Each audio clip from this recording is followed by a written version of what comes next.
Their simple savings plan teaches you how to start saving without going overboard, so you don't need to sell all your belongings and live in a commune. These dungarees belong to all of us now, Tom. You don't need to get a second job as a stuntman. We need a new stuntman! You just need feedthepig.org. Don't get left behind. Get tips and tools at feedthepig.org. Brought to you by the American Institute of CPAs and the Ad Council.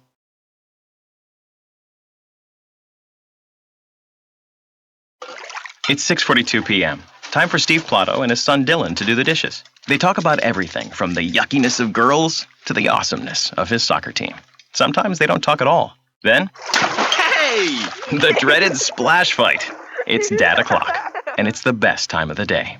Because the smallest moments can have the biggest impact on a child's life. Take time to be a dad today. Call 877-4DAD-411 or visit fatherhood.gov. Brought to you by the U.S. Department of Health and Human Services and the Ad Council. You are a waste. A loser. Everyone hates you. Why don't you just stay in your car and keep driving? I'm serious. Drive until you run out of gas, then get out of your car and walk until you find someone who doesn't think you're dumber than bricks. Could take a while, but at least all that walking might burn a couple of calories.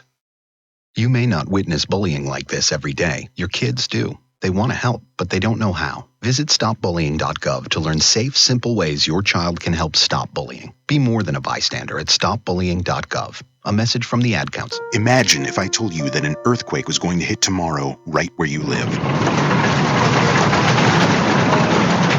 That it would be 6.5 in magnitude with aftershocks occurring twice 25 minutes apart. You'd no doubt talk with your loved ones, and you'd make a plan today. It's true, I can't tell you an earthquake will happen tomorrow. But what if it does? Shouldn't you have a plan? Go to ready.gov/communicate and make your emergency plan today. Don't wait. Communicate. Brought to you by FEMA and the Ad Council. Hello, Kubo. What have you got planned for today? Come on, this way. Adventure can be found anywhere, but the best place to start is in the forest. It's the most powerful magic there is. Head outside to discover incredible animals. Wow. And beautiful plants that come together to create an unforgettable adventure. So grab your loved ones and explore a world of possibilities. Visit discovertheforest.org to find the closest forest or park to you. Brought to you by the Ad Council and the U.S. Forest Service. It may be hard to believe, but people just like you are already saving money. Feedthepig.org makes it easy. Their simple savings plan teaches you how to start saving without going overboard, so you don't need to sell all your belongings and live in a commune. These dungarees belong to all of us now, Tom. You don't need to get a second job as a stuntman. We need a new stuntman! You just need feedthepig.org. Don't get left behind. Get tips and tools at feedthepig.org. Brought to you by the American Institute of CPAs and the Ad Council. The result is for the team. It's not for myself, so it's good for us to, win, grind it out. Even though we didn't play the prettiest of football, he gave me the opportunity to play Division I soccer, which is what I wanted to do my whole life. It's a goal of mine to reach my dream of playing professional, and he has made me the smartest footballer I can be. That's what I want to see. Like, everyone wants to see that confidence.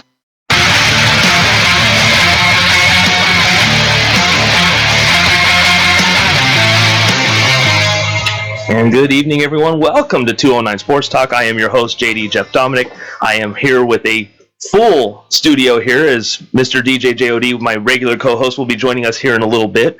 But it is time to actually honor our special guest for the evening as he is here in the studio early and ready to go. And that is none other than the head coach for the University of Pacific softball team. That is head coach Brian Colsey. Coach Colsey, thank you very much for taking some time out of your busy day, because you've got games coming up already. Yeah, thank you very much. Yeah, we're looking forward to finally opening up this weekend, hitting the road down to Fullerton, hopefully to get some drier weather than we're having up here in Northern California. Well, Coach, I want to go ahead and we'll talk a little bit about the season coming up, as you just mentioned, going to Cal State Fullerton this weekend and a little bit of a tournament setting. Let's start talking a little bit about your accomplishments. You're entering your 25th season. That's a quarter of a century. That doesn't happen very often, and with one school. Yeah, it's been quite an honor to be here at Pacific now, going into my 25th year, and this is where I started. This is where I got my first head coaching job in August of '92, and I would never have anticipated that 25 years later I'd still be here, but it's a great place to work. Very happy. I like the niche of the smaller private school with its environment and its emphasis on academics and the balance with that in athletics. Can you reflect on the last 25 years? And I know you can't really do it.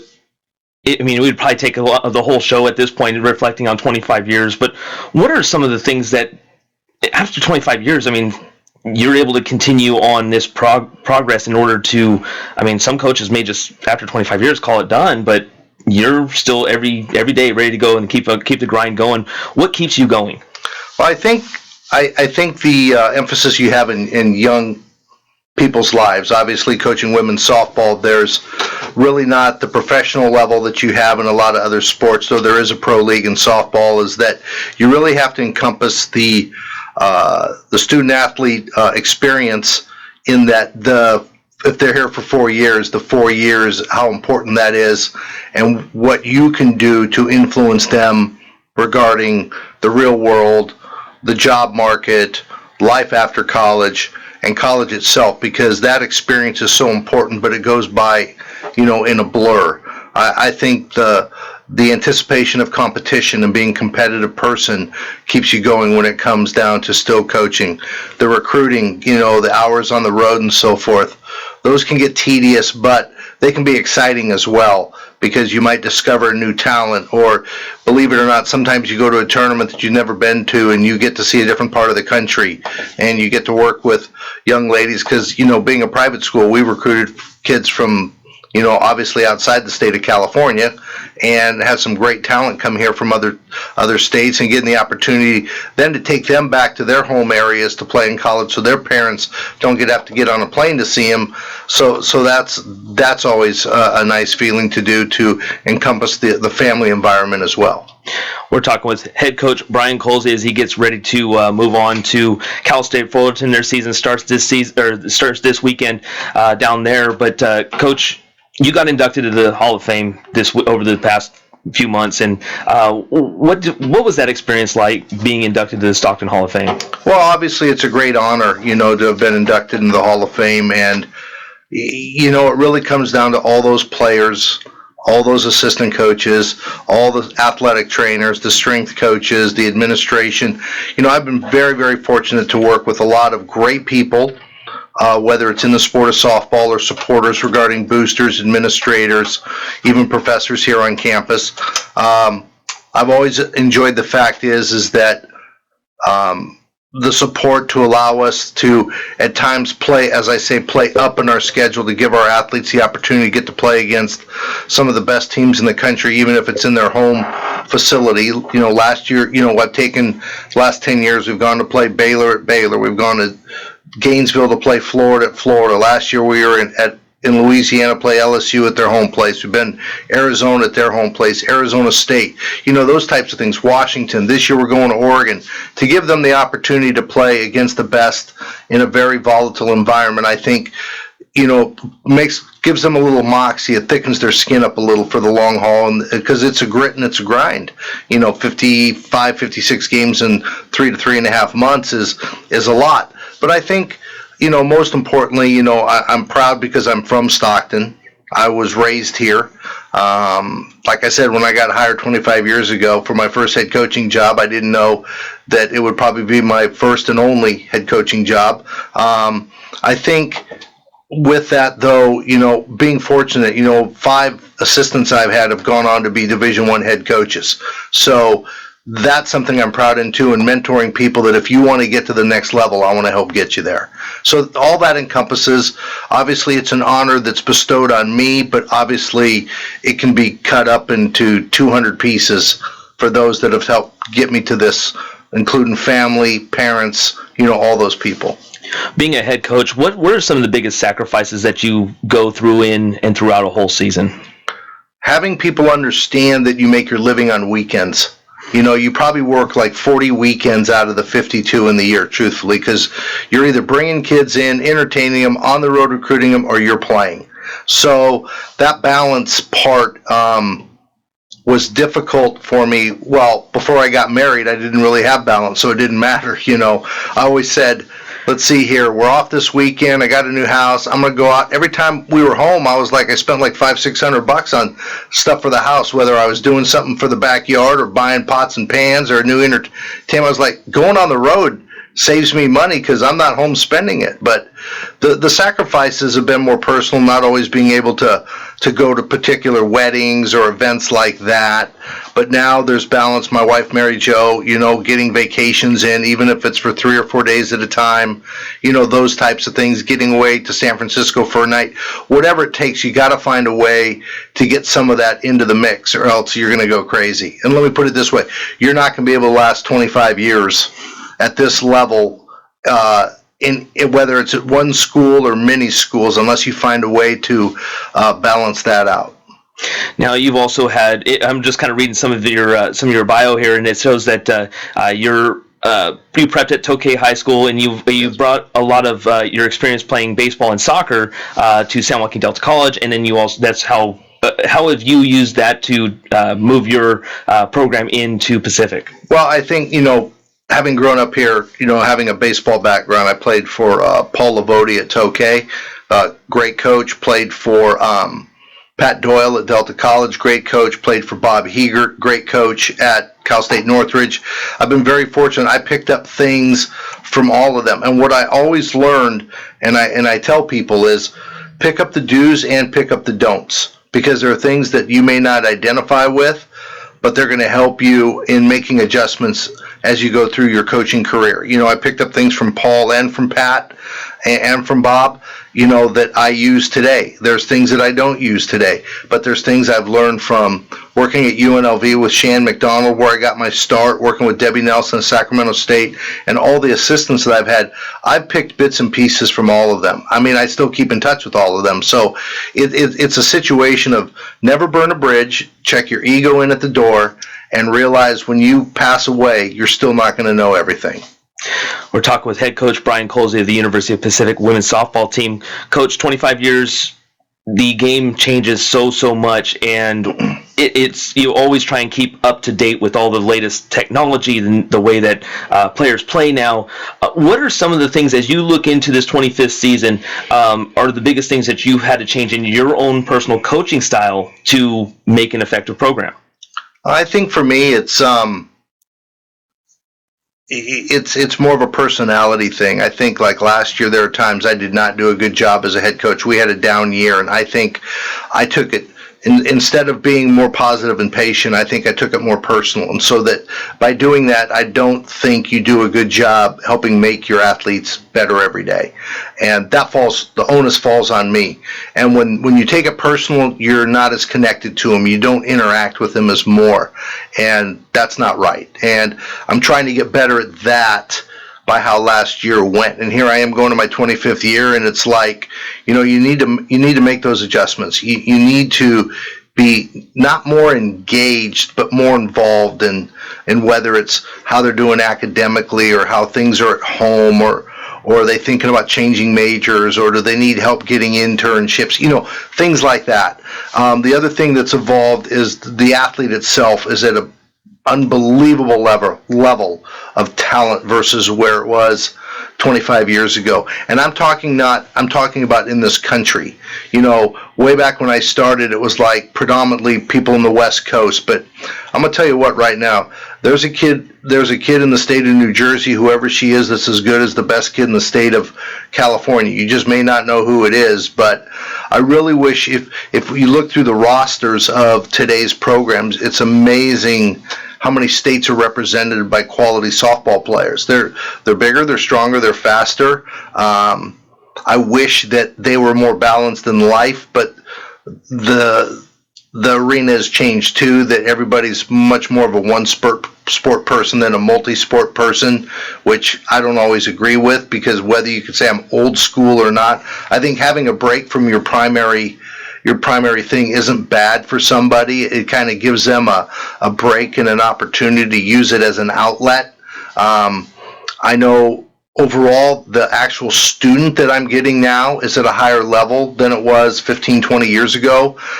Here at Pacific, things are tougher than they were then, and that's fine. There are the academic standards, the rigors of academics, that has become, the more I have to balance with the class schedules and the student athlete, that's been a bigger adjustment than it was even 8-10 years ago.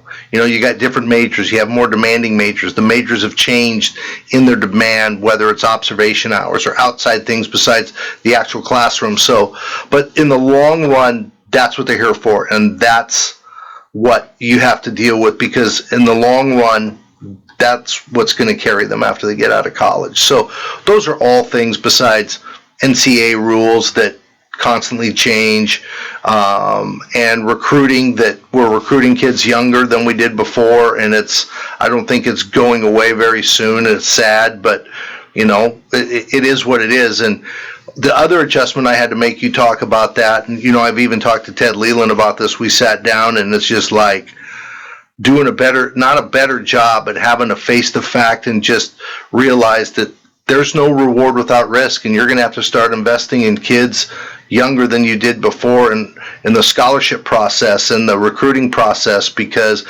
the no-brainers, a lot of them are off the map. They've chosen their BCS program or something, like, let's say a kid that, believe it or not, is only a sophomore in high school. But there's other great kids out there, and you've got to be willing to risk that opportunity with the reward down the road. And I think we're starting to get some of those really, really good kids. We've got some great kids now, but I think we're getting more of it now by how we're, we got to do it this way. That's just the way it is. We're talking with head coach Brian Colsey, University of Pacific women's softball team. Coach, we always talk about the local talent. We always talk about the California talent. How do you get someone from, let's say they're from a different state, and not only get them here, but also make them feel welcome? Because I've talked to a lot of students that can get homesick very easily, can not feel like they're welcome here, or not here, but not feel that they're welcome in their respective programs. How do you kind of make sure that the athlete that you're trying to bring in is not only welcome here, but really we're excited that they're here? Well, I think anyone we bring here should be excited that they're here.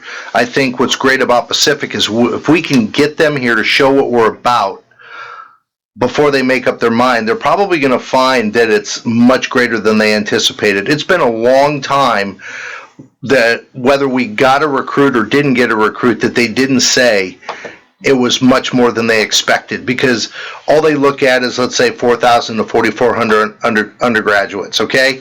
Well, some of these kids are coming from high schools with 3,500 to 4,000 students, but then they get here and, it's a 175-acre campus. It's a lot bigger than they anticipated. They get here, and that makes an impression. Then they find out if the kids are here, if they get to meet with the kids, it's a family type environment. I mean, like you said, we've had kids from all over the country. They've all done very well, whether it's academically or athletically. Even our last All-American was from Kansas. They want an opportunity to come out here, and if the parents know that, they find out when they get here, A, all the academic resources are here to be successful. B, they have coaches that truly care about them and will make adjustments to make it work, and C is that all the help, whether it's the coaches and the academics, they have teammates who care about them, and that it's a family type atmosphere, in that we'll take care of you, or if you have any questions, we'll show you how we do it around here. Let's go ahead and step aside, and when we come back, we're going to go ahead and step into the season upcoming here as University of Pacific women's softball team gets ready to go over to Cal State Fullerton. Much more to come right here on 209 Sports Talk, part of the Pacific Tiger Radio Network, and on the 209 Sports YouTube channel.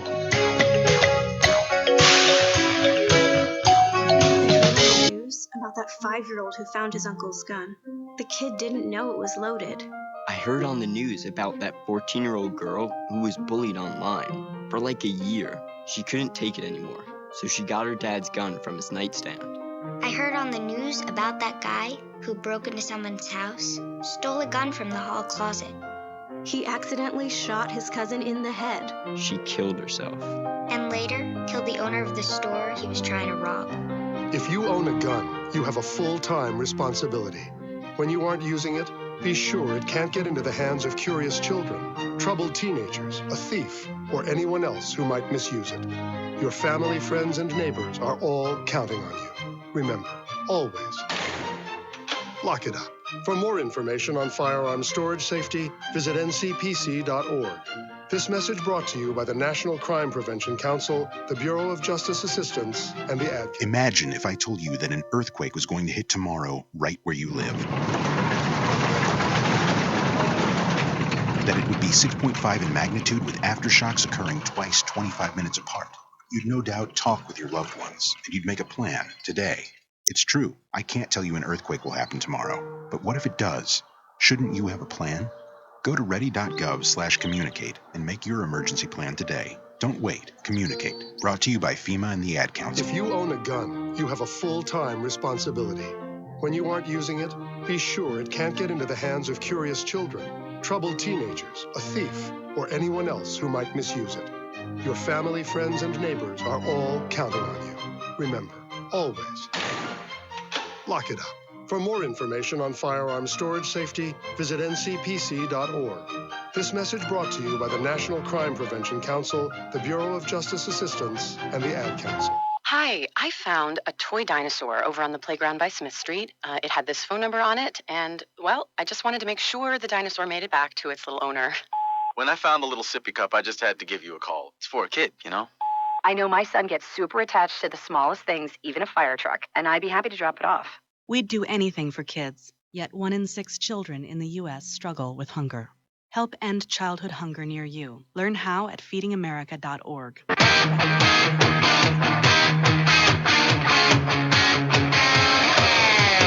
Now, welcome back to 209 Sports Talk here on the 209 Sports YouTube channel and on the Pacific Tiger Radio Network. I am JD Jeff Dominic, along with Sam and the Hall of Fame coach, that is head coach Brian Colsey of the University of Pacific women's softball team. Once again, Coach, thank you very much for joining us tonight. And I know you're a very busy person with the season upcoming this in about, 3 days? Yeah, Friday.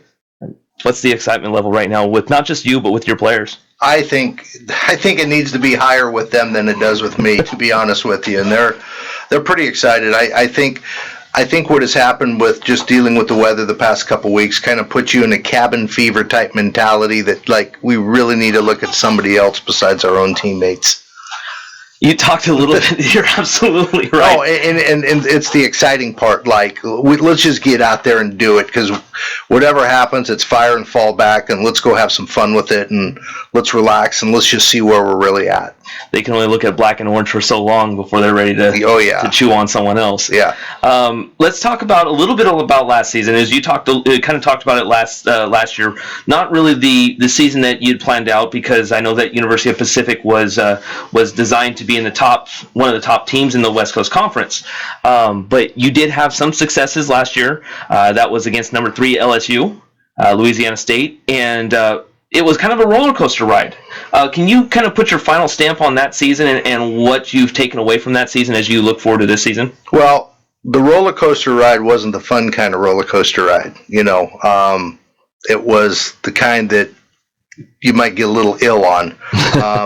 But I think probably the most important thing, Jeff, that you have to look at with this is kind of what I talked about. You have to really reflect on how you did things. And, the truth is, the irony is, as poor as the season was, there wasn't a single day that as a coaching staff you didn't walk in. It's like you weren't happy to – there wasn't any day you weren't happy to see everybody on your team. You know, they were very you have your moments and you have your struggles and you have your glitches, but it wasn't like it was a disaster situation. You enjoyed working with them every day. I just think that there's things that we missed in whether it was the competitive end or the energy end or the leadership end, a lot of little things. Well, those little things add up. So you just hope that with that, the adjustments that we made, that we're going to get where we want to go. Talk a little bit about your senior group last year. Nicole Zapatosny, I hope I said that as close as I could. That's pretty good. That's pretty good. I know Paul Meiskens has a better shot at that one, but Sarah Anderson, you had Melanie Habib, who's no longer there, Taylor Brink, a lot of girls that no longer, that were a big part of last year. Yeah, have moved on. And can you talk a little bit about them as a whole, and then if you can individually? Sure. Well, I think the thing is that the leadership was there with them, and I just. a couple of them had really good seasons. A couple of them struggled at times, but at the same time they did as much as they could as a senior group to help get us through.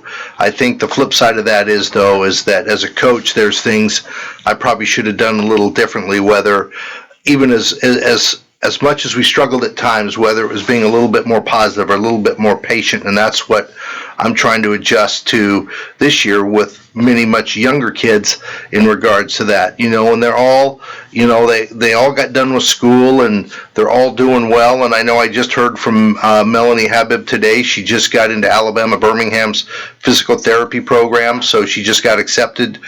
She just accepted that today. Zapatosny is going overseas to play. I told her when she was here a couple weeks ago, I was like, you're just going to keep playing as long as you can before you have to go in the real world. And she said, yep. And then I don't quite know what Taylor Brink is doing. And then Sarah Anderson is in law school at Vanderbilt. Wow. So they're all doing well. They're all great athletes, great people to have in the program. And I know they're all going to do well in life. Last year, you and I talked, it was in your office, a little different scenario now, but sure. You talked about your bench depth, and you kind of were fairly pleased about what you felt that your bench could provide.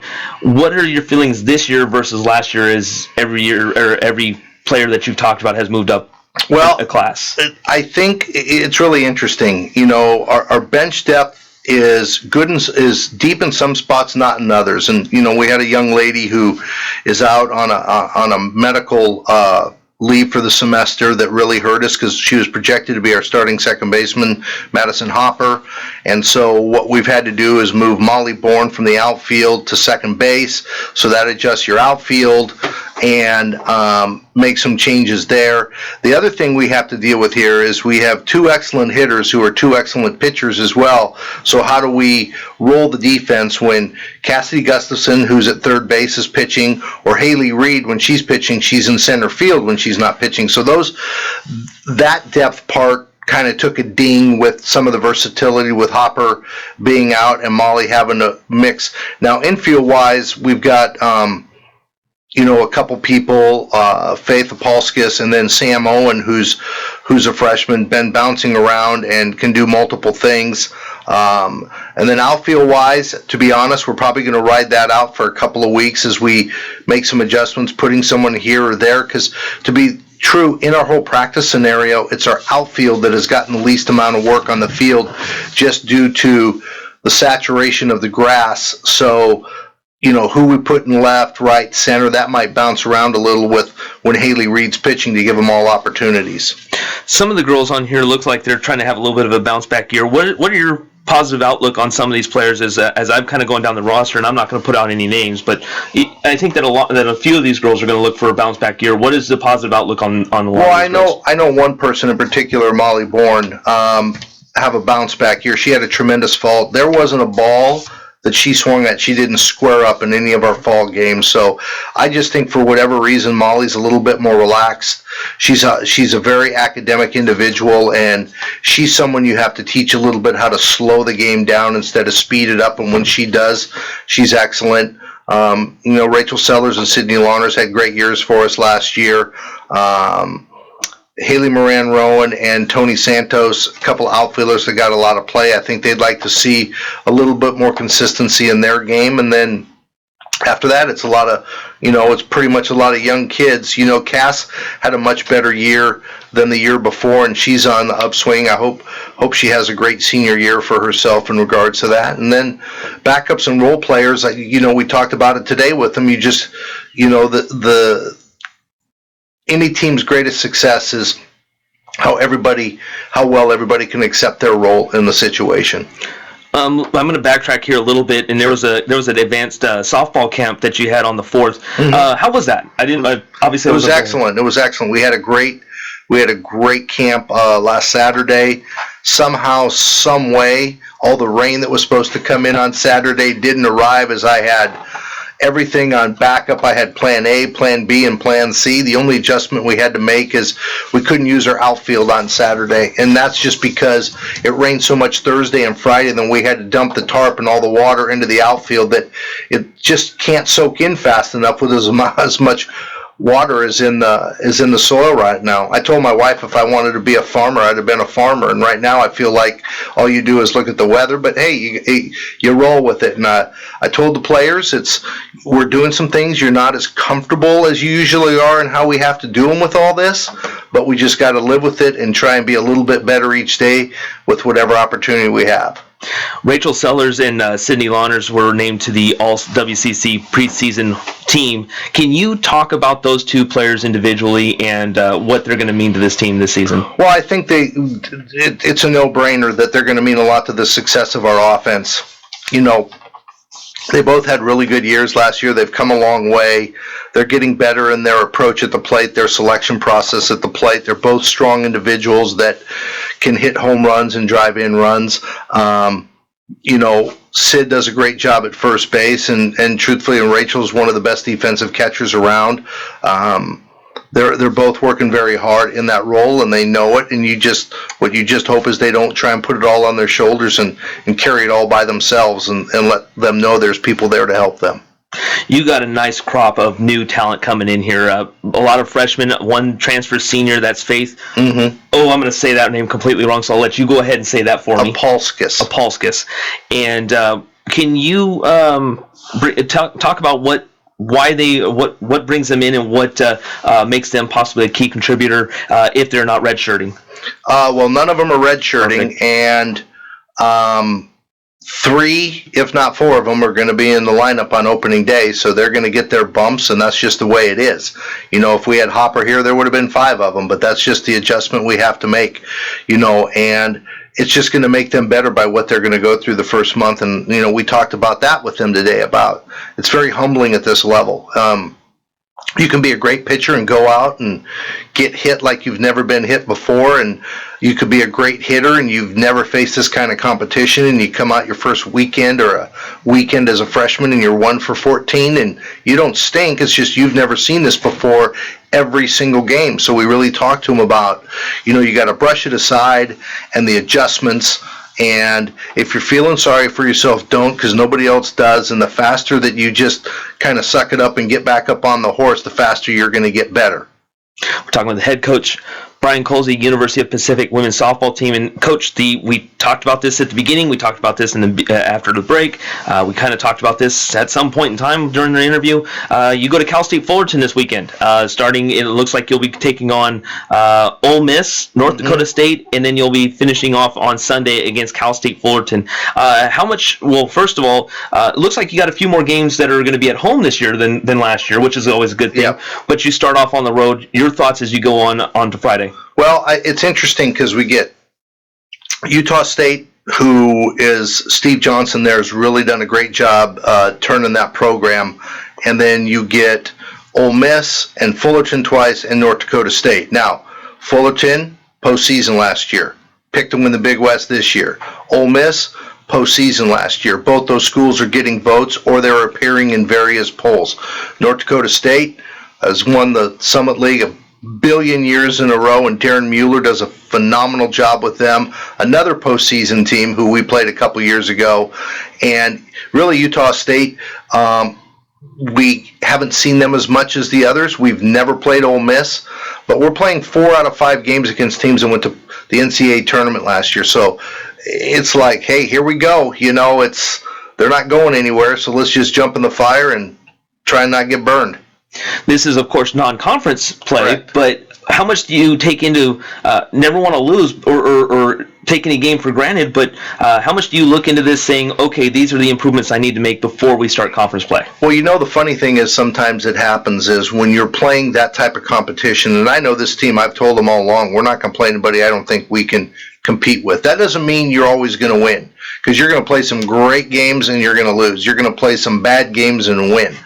But when you play really good competition, what you usually find out is who fights, who competes, who needs a little bit more push, and if there's a weakness in your program, you know, whatever it is, if it gets exploited, usually better teams exploit it quicker, so you work on it and improve it sooner. And that's part of the philosophy there. Well, Coach, I want to thank you very much for taking, once again, time out of your day. I know you're ready to get home, but you joked that already that you'd be just listening to some raindrops on your roof or something. Yeah. But I want to thank you very much, and I'm looking forward because it looks like I'm going to be able to catch a lot more of these games than I did last year. Good. Well, thank you, Jeff. Thank you very much. Let's go ahead and take a break. When we come back, I'll bring in Mr. DJ JOD, Mark Itliong, and Sam and I will all go ahead and have a little fun. More to come right here on 209 Sports Talk, part of the 209 Sports YouTube channel and on the Pacific Tiger Radio Network. Okay, so 5 tacos with cheese and a large soda, $10,012. Please drive around. 10,000 what? It's obvious you're buzzed and driving. I've only had a few. I'm fine. Yeah, the food's $12, but getting pulled over for buzz driving could cost you around $10,000 in fines, legal fees, and increased insurance rates. Please drive around. Actually, just park and come in. Nothing kills a buzz like getting pulled over for buzz driving, because buzz driving is drunk driving. Brought to you by the National Highway Traffic Safety Administration and the Ad Council. If you own a gun, you have a full-time responsibility. When you aren't using it, be sure it can't get into the hands of curious children, troubled teenagers, a thief, or anyone else who might misuse it. Your family, friends, and neighbors are all counting on you.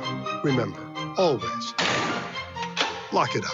For more information on firearms storage safety, visit ncpc.org. This message brought to you by the National Crime Prevention Council, the Bureau of Justice Assistance, and the Ad Council. Hey, everyone. Let's all stop what we're doing right now and take a moment. That felt good, huh? Just like that, we had a nice, special sort of moment together. Of course, they don't all need to be quiet moments to be special. They could be loud moments, goofy moments, sporty moments, dorky moments. Moments where we talk or walk or just hang out. It doesn't really matter. They all count. Because every time dads like us take a moment like that to spend with our kids, well, it's pretty momentous. Sounds like somebody agrees. So let's take a moment to make a moment. Today, call 877-4DAD-411 or visit fatherhood.gov. Brought to you by the U.S. Department of Health and Human Services and the Ad Council. Do you have troubled skin, acne? With Proactive, you can heal your acne and help prevent new breakouts. Right now, in this radio area, we're looking for just 50 people with moderate acne to demonstrate exactly how fast Proactive works. The first 50 callers who qualify can try Proactive risk-free for 60 days. Call 800-388-7152, 800-388-7152, 800-388-7152. Take an ordinary putty knife and scrape off the old wax ring. Place the new wax ring over the flange, then line up the bolts with the bowl and gently set in place, making sure a proper seal is created with the flange and drain. Next. Dad? Yeah, sweetie. Is that an old plumbing manual? Oh, yeah, honey. We really need to get some new books. Right, do you want me to stop? Nah, I kinda wanna know how it ends. Okay. Tighten the bolts, line up the flushing valve to the opening in the top of the bowl, and secure the tank with a screwdriver and crescent wrench. The smallest moments can have the biggest impact on a child's life. Take time to be a dad today. Call 877-4DAD-411 or visit fatherhood.gov. Brought to you by the U.S. Department of Health and Human Services and the Ad Council. Today in school, I learned a lot. In chemistry, I learned that no one likes me. In biology, I learned that I'm fat and stupid. In English, I learned that I'm disgusting. And in gym, I learned that I'm pathetic and a joke. The only thing I didn't learn in school today is why no one ever helps. Kids witness bullying every day. They want to help, but they don't know how. Teach them how to stop bullying and be more than a bystander at stopbullying.gov. A message from the Ad Council. Can you tell if the leftovers from this dinner party are beginning to grow bacteria that could lead to severe diarrhea, vomiting, and stomach cramps? Listen. You can't see it either. Get leftovers into the refrigerator as soon as possible. Spoiled leftovers can make you very sick, or worse. Roughly 3,000 Americans will die from food poisoning this year, but you can keep your family safer. Check your steps at foodsafety.gov. Brought to you by the USDA, HHS, and the Ad Council. My name is Lola Silvestri, and I'm going to be 95 this year. I spend a lot of time in my backyard. I feed the birds and the bees. I love my flowers. The color in my garden keeps the pink in my cheeks. I was very independent and thought I could take care of myself. I fell and I had to have Meals on Wheels. I love them. They're my savior. And I look forward to volunteers because they've all become my friends. It's Meals on Wheels. America, let's do lunch. 1 in 6 seniors faces the threat of hunger, and millions more live in isolation. Drop off a hot meal and say a quick hello. Volunteer for Meals on Wheels by donating your lunch break at americaletsdolunch.org. This message brought to you by Meals on Wheels America and the Ad Council. Great party, huh, guys? Yeah, it is. So much fun. I do say so myself. Hey, did you know that birthday parties actually help build confidence in kids? Yeah, I did know that. Did you know that giving kids less sugar before bedtime helps them sleep better? Right, of course. Yeah, I knew that. Did you know that strollers have the right of way on sidewalks? Oh yeah, I knew that. Yeah, that's true. Did you know that friendly kids statistically have more friends? Everyone knows that.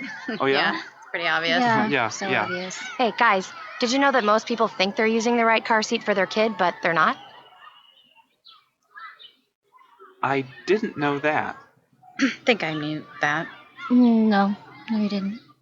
Parents who really know it all know for sure that their child is in the right car seat at the right age and size. Visit safercar.gov/the-right-seat to make sure your child is protected. Brought to you by the National Highway Traffic Safety Administration and the Ad Council.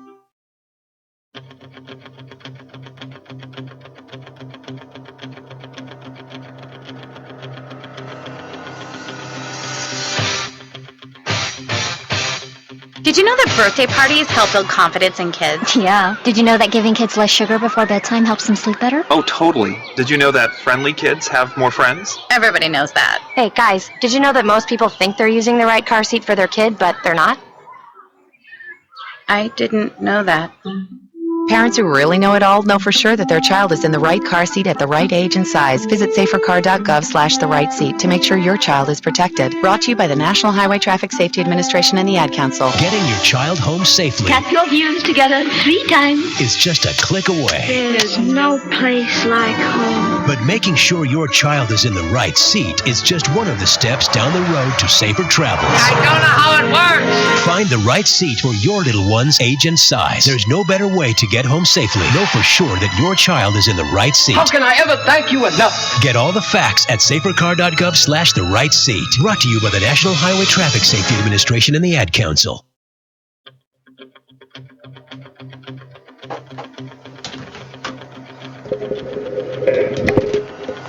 And welcome back to 209 Sports Talk, part of the Pacific Tiger Radio Network, 91.9 FM, and on the 209 Sports YouTube channel. Want to thank head coach Brian Colsey for joining us earlier here as he gets ready for the University of Pacific women's softball team here coming up in just a little bit. Go ahead and hit that. That's why I think we're hearing us talk here. So there we go. Much better. So once again, thank you all for joining us. And I am with Sam Maluth. I got it right? All right, we're good. Mr. DJ JOD has joined us as he was doing a little camera work. We know he loves being behind the camera. And we were talking a little bit about the season coming up. But once again, thanks to head coach Brian Colsey. Now let's move on a little bit as we get ready for the rest of our show. And talking with Sam and kind of get him kind of orchestrated in what we do and what we're about, and you already kind of know what we do and what we're about. We obviously get coaches in here. We want to get people in here and have a good time around the 209 Sports area. Right. So let's go ahead and talk about. Let's talk a little bit about you and what do you your past, what you're looking to get into. Let's learn about you a little bit as you now enter this 209 Sports realm. Okay. Perfect. Yeah. No. Sorry. So I grew up in the Bay Area. I'm from San Mateo. Okay. this is I transferred to Pacific last semester. I'm technically a junior right now. Okay. I am a sports management major, but I'm thinking about switching into communications. Okay. Because I'm more interested in like the broadcasting side of sports as opposed to the businessy side. And I'm hoping to learn how to do this, I guess, do kind of some stuff that's similar to what you do, essentially. Perfect. Well, we appreciate that. And of course, we always need more and more people to be more interested in this, and not taking away from your current major, but at the same time, if we can some way, shape, or form persuade you to look into this a little bit more, it's a lot of fun. And I'll tell you what, between Mark and myself, we've done a lot of things here in the last 6 months for University of Pacific, Delta College, which is our neighboring school right down the street here, and of course we're looking forward to doing some stuff with the Stockton Ports this season as well. Yeah, that would be cool. Yeah. So I mean, things do progress really fast and really rapidly. So just kind of hold on to your butts and let's hold on. What was it? Jurassic Park said something of that nature here. You know what? That's not a movie I've seen actually. What? Are you kidding me right now? I wish I was. Wow. Okay, so I'm sure I'm going to get a lot of hate on the internet for that one. I've now all of a sudden no longer really want to talk to you. Mark, where'd you go? No. Okay, so with sports being in full focus for ourselves, how much Pacific athletics have you watched? Have you been able to watch much since you've been able to or has just school been so demanding lately? I have actually. Let's see. So last semester I was really watching more soccer and both teams, the men's and women's, and a little bit of field hockey too. I actually found out that was kind of a fun sport to watch, despite having never seen it before last semester. And then I've seen some basketball, and I definitely plan on seeing some Pacific baseball coming up here soon. So, yeah. Well, we will be doing a little bit of both, as we talked about softball. With head coach Brian Colsey. We will be talking a little bit about him. We will be talking a little bit about his team. We'll be probably doing a little bit of live broadcasting for them, as well as Pacific baseball, and who knows what we could be doing here in the near future. If we get enough people that are interested in sports, we could be overrun with a lot of Pacific athletics this year, or this semester, maybe even next semester. Who knows how it goes? Yeah. Anyway, so you did say you got a little bit of chance to watch any basketball, or no? Yeah, I've definitely... Men's or women's? Men's, mainly. I've been following... I follow both teams on, ESPN to get, I get notifications for the men's team. I've been to 3 games for the men's team, and then I've watched a couple on TV as well. Okay. Do you do the watch live streaming on the W? I've done... Well, no... I did that for soccer. I watched the ESPNU game last week. Yep. And then against St. Mary's. Yeah, and then when we played Gonzaga, that was actually on CSN Bay Area when I was at home. Okay. So I watched a little bit of that as well. And then they were also on ESPN this season for the. I was at that game. Playing at 11 o'clock. So was I. I know. That was so late. I was really. I mean, I was still happy to be there, but man, I was so tired going back from that game. So. We're going to talk a little bit about the University of Pacific men's basketball team here right now, and we're going to start it off by this game. The game against they went to Pepperdine, and it's a team that we seen them. They played here at Pacific at the LSG Spano Center. We saw them beat, and they really played a really good team, a really good game against a team that should be beaten. Pepperdine they've had their struggles this year, and I think that Pacific needs to has had a chance to be able to play some of these teams that been able to take advantage of some of those. But this game, when they went to Malibu, it seemed like things weren't really clicking, and it seems like that started to become a little bit more of that same mentality, and some of it is because of injuries. I mean, we just found out, actually I found out today that Jacob Lampkin, their starting center, their big man, is pretty much might be done for the season at this rate. Found out he's got a broken foot. I found that out from Pacific Tigers Athletics, so he may be done for this season. That was from 2 games ago? The home game? Yeah, the game against St. Mary's. So backtracking to a little bit... Oh, I'm back. Oh, you're back. That's Mr. DJ JOD Mark Ilion, folks. I didn't mean to scare people. But I talked to Mark about this to a sickening end. I've talked to a lot of other people, so now it's your turn. How much do people get caught up in the University of Pacific name with head coach Damon Stoudemire? I mean, I haven't really looked into it much, but I think that getting a new coach and him being a former NBA player has definitely brought a lot of attention to the school. I mean, it probably helped us get a couple, I mean, besides the opponents they were playing, get a couple of ESPN games. But I believe that his name definitely goes a long way, him being a former NBA player and all. Let's move a little bit further. As you may know, is that I've watched a lot of the regular starters play a lot of minutes. Mm. TJ's played 36 minutes in this last game against Pepperdine. Probably the most minutes he's played this in his career here at Pacific. How much is that a drain on these guys' bodies? That just playing more minutes than what you're used to, that should have, in my opinion, that has effect on the role of what these guys have played. Yeah. Or the way they have played, I should say. Yeah, I think if you're not used to that kind of that amount of minutes, then that can definitely put towards the end of the game, your shot doesn't go as far as you want it to, and you can't hustle as much. But I mean, it depends on the training and the fitness that you put into it. But even then, that still can't prepare you for having to play longer minutes than you're used to. You said 36 minutes, and there's 20 minutes per half. Yeah. So he had 4 minutes of break. Yep. That's crazy. Well, but Mark, you and I both know that we've seen that a ton this year. TJ's played the most minutes probably out of a lot of college athletes this year. I mean, we're not just talking about Pacific. I'm talking, you put anybody from Duke, you put anybody from Kansas, you put anybody from BYU and Gonzaga. Mm-hmm. He's played probably more minutes than a lot of those athletes are even used to, and I don't think he's used to that. I mean, last year he got hurt actually against Pepperdine, in the latter part of the season. So I mean, this kid's pretty much doing it all and pretty much put it all on his shoulders.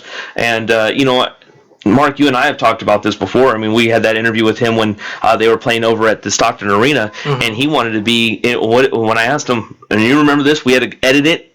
And we asked him what we wanted his legacy to be, and he said, "I want to be a winner. Mm-hmm. I want to be known as a winner." Well, unfortunately, he came into a team that was going to have its struggles this year. We knew is documented why, but I think that winner may not be necessarily the quote unquote greatest term of that. I wouldn't call him anything less than a fighter. I mean, he's a fighter. He's a survivor. He's a willing to do whatever it takes for the team. I think he's the best player on this team right now currently, and there's a lot of talent that's coming a long way, though. I mean, I'm going to say Anthony Towns is probably the next guy that I'm going to be looking forward to see over the next couple of seasons, barring transfer. But and I don't know the insides of that, and if it's true, I don't know, and I'm not going to even say that it is even a rumor. So, but Anthony Towns is going to be the next guy that I'm going to be looking at when he starts his junior season next year. And then moving on from that, I mean, this team is just, I think a lot of people, once again, as I've said this many times before, and I'll say it many times again, I think people look too much into the name head coach Damon Stoudemire and expected a team that was 10-20 turn it around and be a 20-10 team, and it's not going to happen in 1 year. Yeah, it's not that simple, especially when you get a new coach. I heard a little bit about the NCAA violations from last year, and that alone definitely has effects on any team, no matter who you are.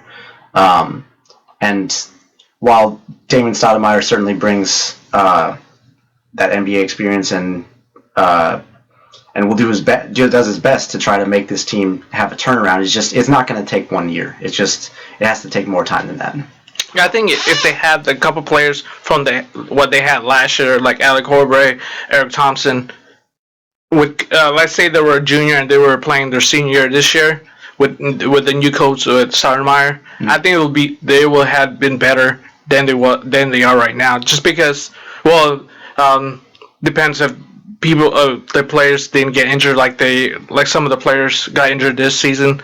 That's pretty much what happened with a couple of their losses, just because of injuries. I mean, injuries going to happen no matter what sport it is. But besides that, yeah, you can't turn the program around with 1 year without having a couple players that haven't been playing. Well, yeah, Elias Theodoro came off that injury with his foot. So far hasn't been the same, so he's not playing very minutes. And of course, coach has said it to us many times, to Mark and myself, and he said that basically, I play players that I trust, and I'm not saying that he doesn't trust Elias Theodoro, but it does mean that, to me, it seems like either one of a couple things. One, he is still learning Elias's character and abilities, or two, Elias isn't as healthy as we think he is. And so, that could be there. Tonko Buko had the same issue. David Taylor, same issue. He was hurt. And, we've seen... So, I've named off 3 guys right from the start that last year played a ton of minutes. And the same thing now goes with Jacob Lampkin. He's now on the shelf and possibly could be gone for the rest of the season, or depending on how significant the foot injury is, we'll see how it goes. But... if they want to play smart, I would say just set him down. Okay, they're really not fighting for nothing really anymore. Well, that's not necessarily true. They've got a tournament coming up in Las Vegas at the Orleans Arena. You never know what's going to happen. Well, no, I'm just saying, just depends on how much injury is. If he's like 80%, okay, then go and play. But if you're not sure how he's playing and some other player from that team could step up for that missing piece, then yeah, say go ahead and give him a couple more games rest. Don't try to rush him. But yeah, so. Well, fair enough. Yeah, you're absolutely right. I wouldn't want Jacob is going to be going into a senior season next year, and I would love to see a healthy Jacob Lampkin than rushing him to possibly injure. Make this injury now more significant and possibly jeopardize his career. Yeah, he re-injure again when he comes back. So then the coaches will be thinking, did we rush the player too soon, or so? And you got to play smart, especially with these young kids that want to be able to future the basketball career if that's what they plan to do. Because once they get injured and they can't play. So now they have to focus on trying to get the education on and whatever they're majoring in. Yeah, absolutely. I think that in this level, I think that people need to.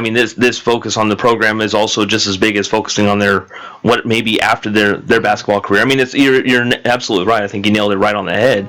But there's plenty of things. How's the Sharks doing? Oh no, they already lost. They lost. Bummer. They lost in overtime. I know. Not a ton of hockey fans out there, but no, you'd be surprised. Hockey's growing in this town, or in this area, and in the West Coast a lot quicker than I think. No, there's a lot of San Jose Sharks. Yeah, absolutely. Unfortunately, they're wrong, but that's okay. I think you live in the wrong town with San Jose Sharks fans, because What am I talking about? I'm talking about Sam, because he said there's no San Jose Sharks fans here. No, there are actually a ton of San Jose Sharks fans. There's a few, I think. Stockton Heat fans, but that's associated with Calgary Flames. But still, because I'm waiting to go to a game for them to see. Just like I've never been to a minor league hockey game, so I should probably do that at some point. It's not just minor leagues, man. That's AHL. That's like 90% of those guys go to the NHL right after that. So yeah, if you watch the Barracudas and. The Heat, you'll see a lot of San Jose. Like, wait, what? Okay, never mind. I take that few back. That's a few more than I expected. Yeah. So, let's we're gonna get our thoughts on the Super Bowl here coming up. I think, right, Mark? Are you ready to put our final stamp on that? Yeah, that's gonna be part of the when we're doing 10 frames. That, my friend, is coming up next. Right here on Pacific Tiger Radio Network. 91.9 FM, part of the 209 Sports YouTube channel, and on the Pacific Tiger Radio Network. JD, Jeff Dominic, Mark Hitleong, Sam Maluth. I'll be right back. Music is the bridge between the material and the spiritual. My name is Harvey Lauer, and I'm 82. As a blind person, you have to be aware that nobody can tell you what you can or can't do. You really have to try things. My folks got me a little radio in 1940, and that was the best Christmas present I ever got. When I was 11 years old is when I started to play music, play the piano, and then the accordion, and then the cello. My wife, who was also blind, was a good cook. When she died, that's when I started Meals on Wheels. America, let's do lunch. 1 in 6 seniors faces the threat of hunger, and millions more live in isolation. Drop off a hot meal and say a quick hello. Volunteer for Meals on Wheels by donating your lunch break at americaletsdolunch.org. This message brought to you by Meals on Wheels America and the Ad Council. Foreclosure is hard on every member of the family, but your family is not alone. If you're struggling with your mortgage, there is help. To learn about the government's Making Home Affordable program, visit makinghomeaffordable.gov or call 1-888-995-HOPE to speak to a HUD-approved housing counselor. It's free of charge. Visit makinghomeaffordable.gov or call 1-888-995-HOPE today. Brought to you by the U.S. Treasury, HUD, NeighborWorks America, and the Ad Council. Music is a bridge between the material and the spiritual. My name is Harvey Lauer, and I'm 82. As a blind person, you have to be aware that nobody can tell you what you can or can't do. You really have to try things. My folks got me a little radio in 1940, and that was the best Christmas present I ever got. When I was 11 years old is when I started to play music, play the piano, and then the accordion, and then the cello. My wife, who was also blind, was a good cook. When she died, that's when I started Meals on Wheels. America, let's do lunch. 1 in 6 seniors faces the threat of hunger, and millions more live in isolation. Drop off a hot meal and say a quick hello. Volunteer for Meals on Wheels by donating your lunch break at americaletsdolunch.org. This message brought to you by Meals on Wheels America and the Ad Council. Great party, huh, guys? Yeah, it is. So much fun. If I do say so myself. Hey, did you know that birthday parties actually help build confidence in kids? Yeah, I did know that. Did you know that giving kids less sugar before bedtime helps them sleep better? Right, of course. Yeah, I knew that. Did you know that strollers have the right of way on sidewalks? Oh, yeah, I knew that. Yeah, that's true. Did you know that friendly kids statistically have more friends? Everyone knows that. Oh, yeah? It's pretty obvious. Yeah. Obvious. Hey, guys, did you know that most people think they're using the right car seat for their kid, but they're not? I didn't know that. Think I knew that. No, you didn't. Parents who really know it all know for sure that their child is in the right car seat at the right age and size. Visit safercar.gov/the right seat to make sure your child is protected. Brought to you by the National Highway Traffic Safety Administration and the Ad Council. Today in school, I learned a lot. In chemistry, I learned that no one likes me. In biology, I learned that I'm fat and stupid. In English, I learned that I'm disgusting. And in gym, I learned that I'm pathetic and a joke.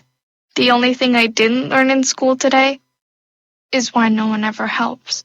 Kids witness bullying every day. They want to help, but they don't know how. Teach them how to stop bullying and be more than a bystander at stopbullying.gov. A message from the Ad Council.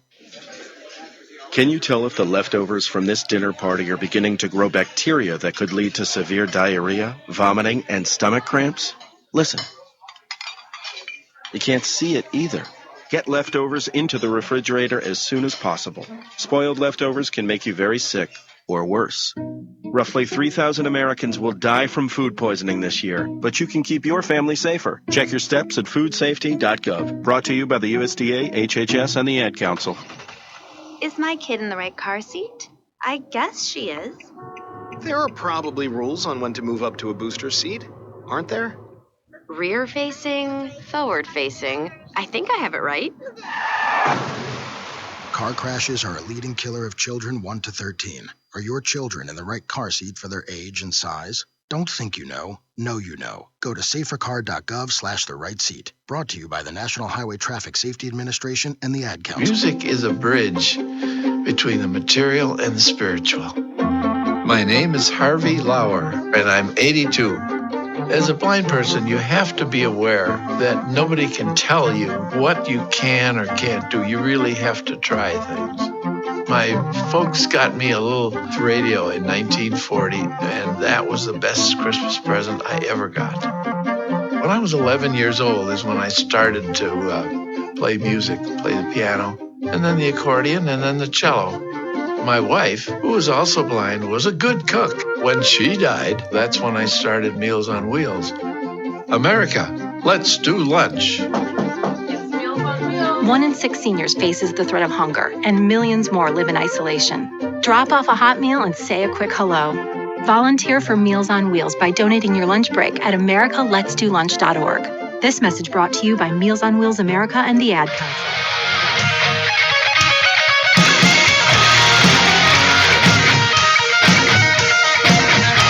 And welcome back to 209 Sports Talk here on the 209 Sports YouTube channel. I am JD Jeff Dominic, along with Sam Maluth and Mr. DJ JOD, Mark Itleong. And it is time for 10 Frames with JD and friends at this point. Now, Sam's fairly new to this, so we're going to go ahead and explain to him what 10 Frames with JD is. And since he will be joining us hopefully for the rest of the season, the rest of the semester, 10 Frames with JD is a segment where we... Mark takes over. He'll ask 10 questions. Of those 10 questions, we'll give an answer. I'll give my answer. You'll give your answer at the same time. Kind of like it may be a little bit of rebuttal. It may be I agree, and this is also why I agree, but and enhance the reason. At the end, Mark will give a score, which we don't pay attention to. He thinks we keep score on everything. He's wrong. How 10 Frames started, the segment started was I was a fairly avid bowler over at Pacific Avenue Bowl. I've done quite a few good things that I've felt for my career over there before I wouldn't say I've hung it up forever, but I've kind of slowed things down considerably. I've had over 15 300s. Wow. I've had my highest series of a 3-game set was 838.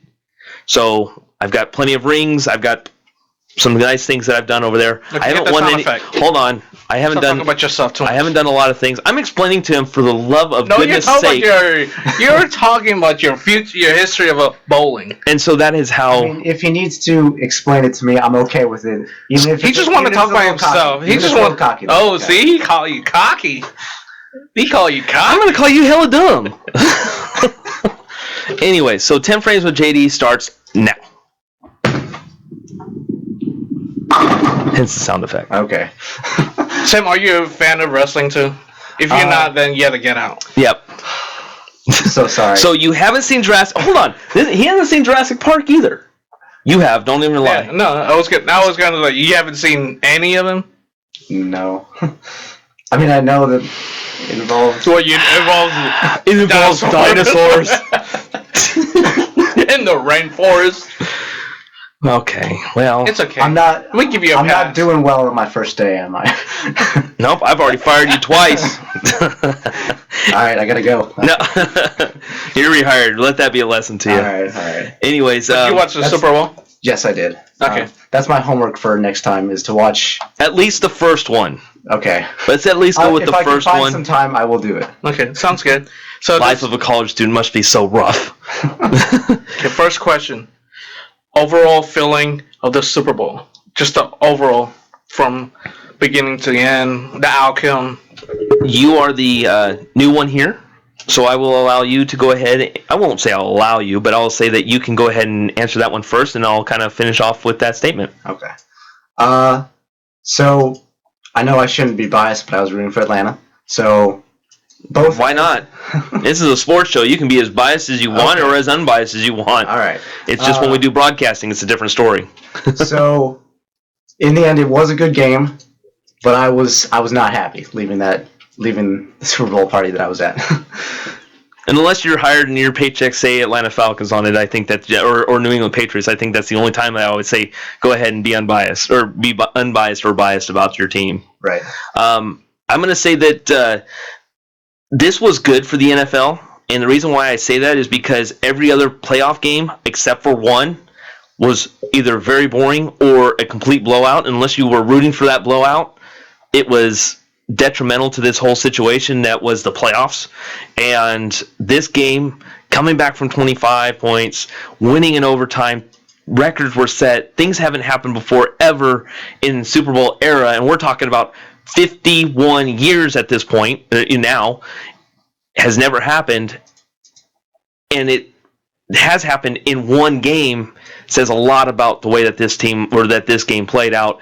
And this was, if this game would have finished off 35-10 or something like that, I think a lot of fans would have been completely upset with the way that another blowout happened, and it was in the Super Bowl. A lot of people would have been completely upset I'm glad that the Patriots came back. Okay, they won. I'm never going to count out Tom Brady. So, kid from San Mateo, I would say a kid, but I'm younger. That works. But you sure? I made sure. I double checked. I'm close though. I'm pretty dang close. But the fact that's sad. If you're so close to this age, you don't have rings. You don't have a beautiful wife. I don't. Yeah, that's sad. Wow. Well, thanks a lot. I mean, it puts my life into perspective. I think I'll end it now. Thank you. Appreciate the hell out of that. Oh, man. But anyways, I think it did a lot of good things for the NFL, and I think it saved the NFL season.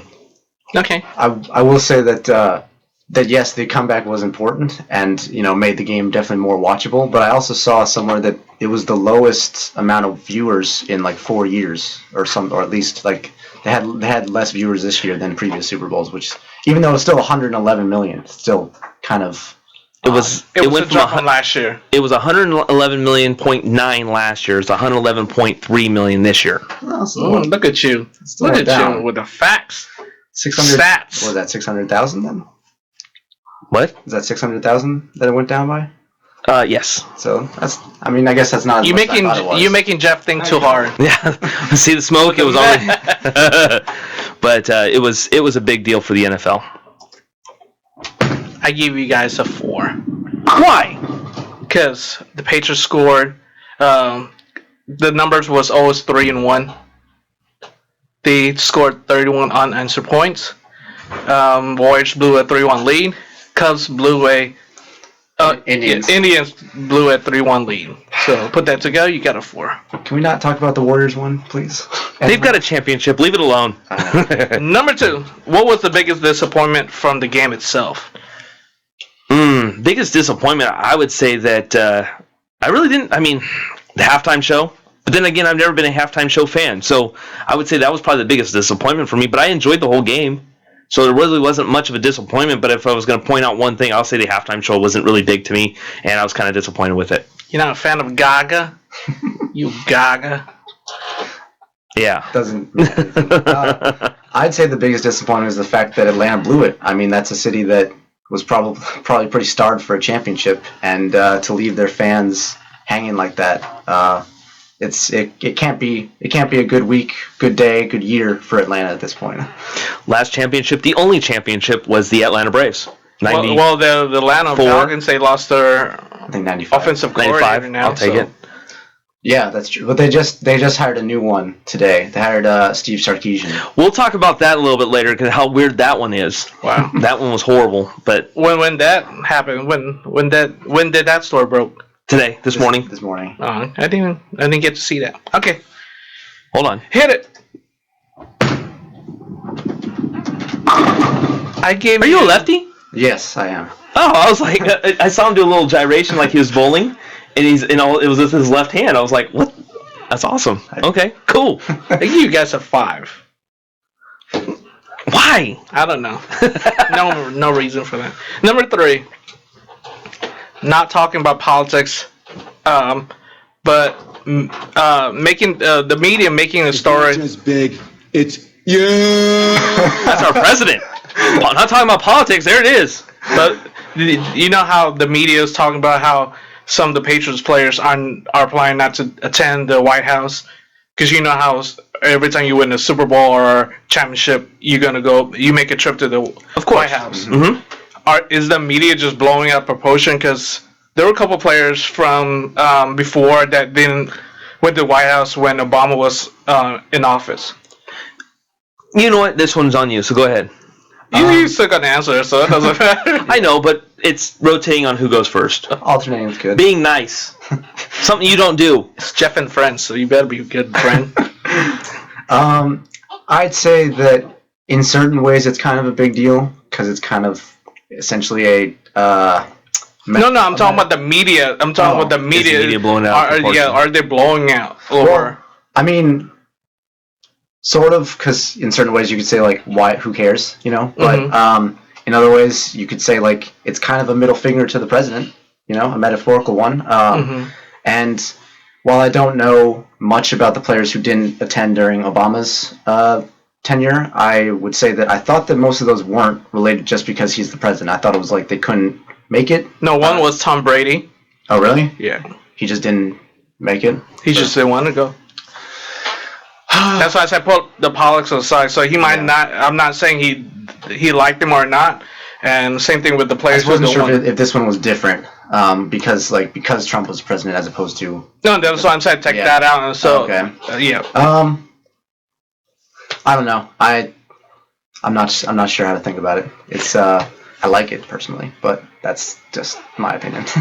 Of course, the media is blowing it out of proportion. I mean, a lot of NFL, NBA, Major League Baseball, MLB players don't attend going to see the president. You've already said it. I think that the media blows it out of proportion. I think that, of course, it's what the juicy gossip is right now. Got a new president, got a new, and he's a figure as far as other than political. So of course, it's going to be even more overblown than what it needs to be. It is, but that's how media makes their money. So it is overblown. Is it a big deal? No. They're all about the clickbait. They do kind of create their own stories. I mean, wasn't that the big problem? Not to go off too much, but the LeBron, like Kevin Love for Melo trade. Apparently, that was just. We'll talk about that tonight too.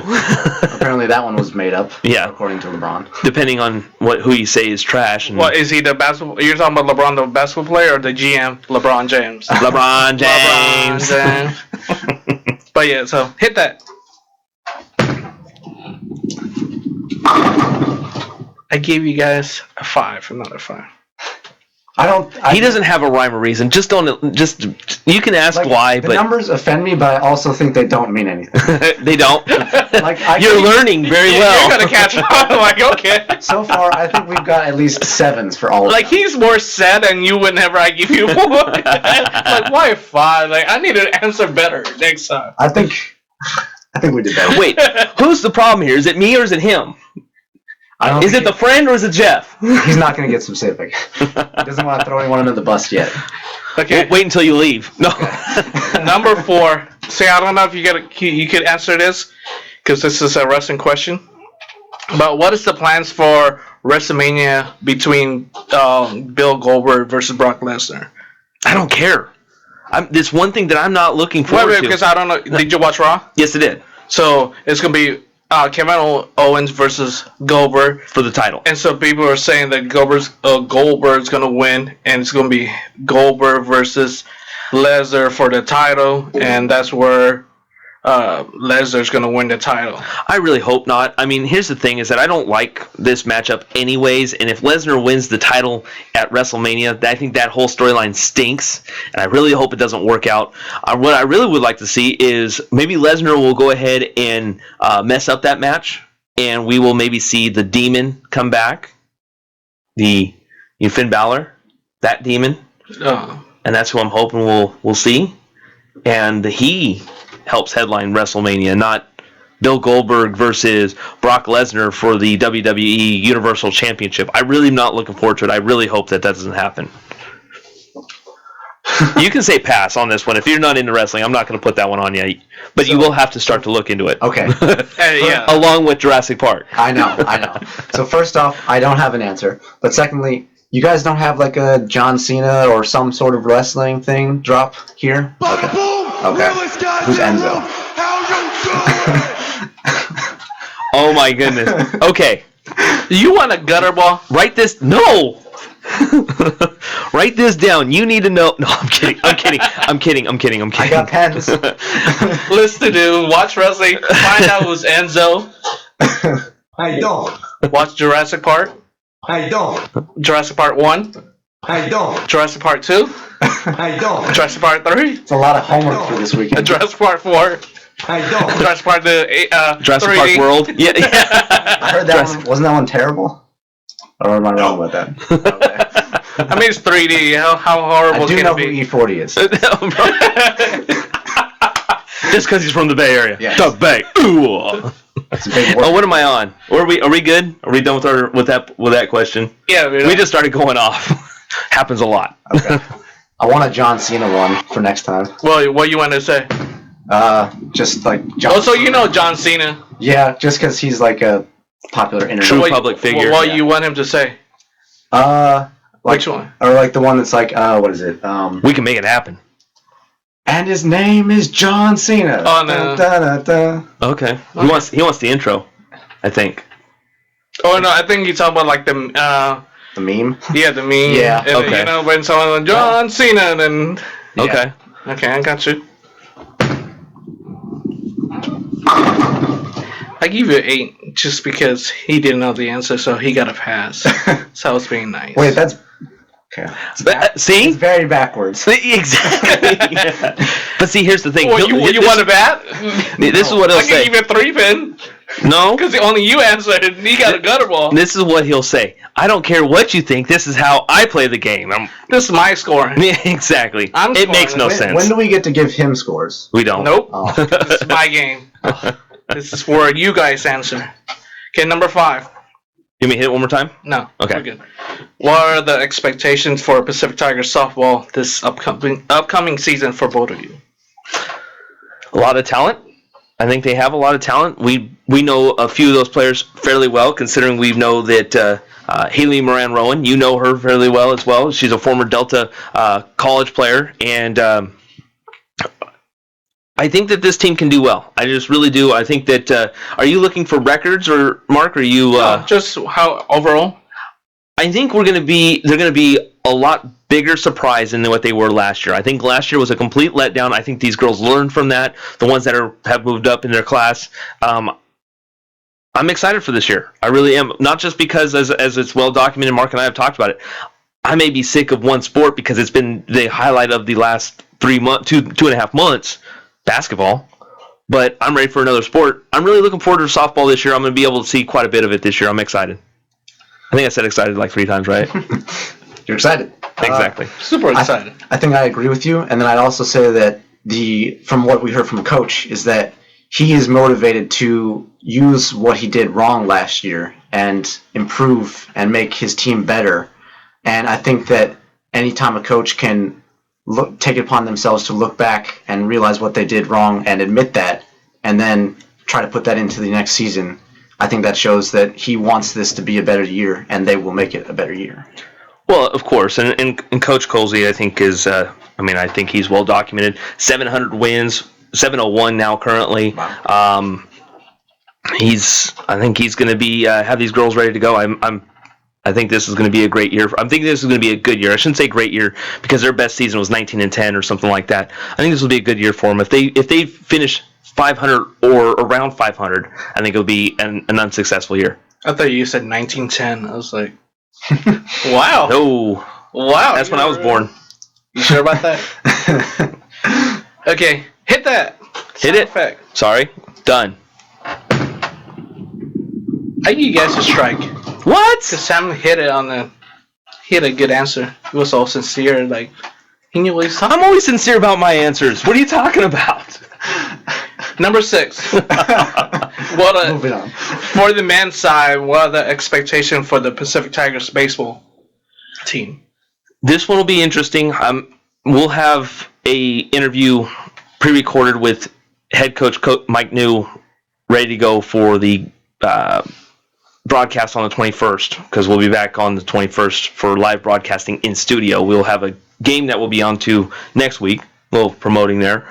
But I'm going to be curious on the new players and the returning players. Now, we know that Vince Robio was drafted by the Boston Red Sox, decided to come back for this year. We know that Danny Mayer was drafted in the 38th round of Minnesota Twins. He decided to come back for another year. Danny Mayer's their powerhouse. He's their probably one of their better hitters as the season progressed last year, and looking forward to it this year. There's a lot of young talent that we're looking forward to this year, and I'm still in the process of learning who this young talent is, but I think that ultimately this team's going to be much better in the second year for head coach Mike New. I don't know much about the team yet. I will say that I've met a couple people on the baseball team last semester. One of them is named Ricky, and then another one is Cooper, who's a transfer student. I hope they do well, because I know I'll be I'm looking forward to going to games at Klein Field, I believe. Klein Family Field. Yes. You better not be going just to games. You better be in there with us in that booth. I will. I will be doing that too. Perfect. I was. I heard that there was an empty booth or something that. Sometimes. Sometimes. Okay. Because I was looking forward to possibly using that during the year, so maybe we'll use that. To what? To watch Jurassic Park? No. No, to broadcast the game, to work on my craft, I guess. But yeah, I wish I had more of an answer for this one, but I don't. We'll be doing a lot more research as the season progresses or gets ready, because next week they actually kick off the season. So we'll be definitely focused on that as they go to San Diego to take on San Diego State next weekend. Okay. I give you guys a 5. Just because. That's on you. Yeah. I'm gonna say that one's your fault. Yup. Yup. Oh. Yup. I mean, you better take that. I mean, I'll take it, but at the same time, the other ones where we got 5 just doesn't add up. Okay. Nope. You had a 2.5 pins for that. You had a pin that was always gonna fall. Like, nope. It didn't want to fall. Yep. Number 7. So this next 2 questions, it's gonna be hard for you to answer because you haven't followed Delta's men's and women's basketball. But so this is for Jeff. So you need to. I'm ready. You need to hit a home run for both these questions to save you. Both the questions? Yeah, because there's 2 questions. Okay. But one's for the men. So what needs to happen for the Delta College men basketball team to continue to win? Well, they need to find a way to win first. It can't continue without getting one in the way. But I think that this will be tough. I think that unfortunately, it's going to rest a lot more on TJ and TJ Wallace, the starting guard for the University of Pacific, the seniors. And right now, unfortunately, they have. I said Delta. Oh, I thought you said Pacific. I was confused No, I thought I said Delta. Oh, that's on me then. I'm sorry. I said Delta College. Well, we got a gunner. Next. Number 8. For the Delta College, I said Delta. I got you. Women's basketball team. What needs to happen for them to continue to win? For the women's basketball team, I think they need to play the way that they've been playing. Put the full court press on. Let their bench be their role. Let the bench and the role players do what they've done this whole season. I think that they will be able to. It's just playing the same fundamentals that they've been playing. Improve on their fundamentals too, because I think they play a lot sloppier depending on the team. I mean, they play great against Sierra, and then have a struggle against Modesto, and they still beat Modesto by 40. But they still don't play the way that they should be playing.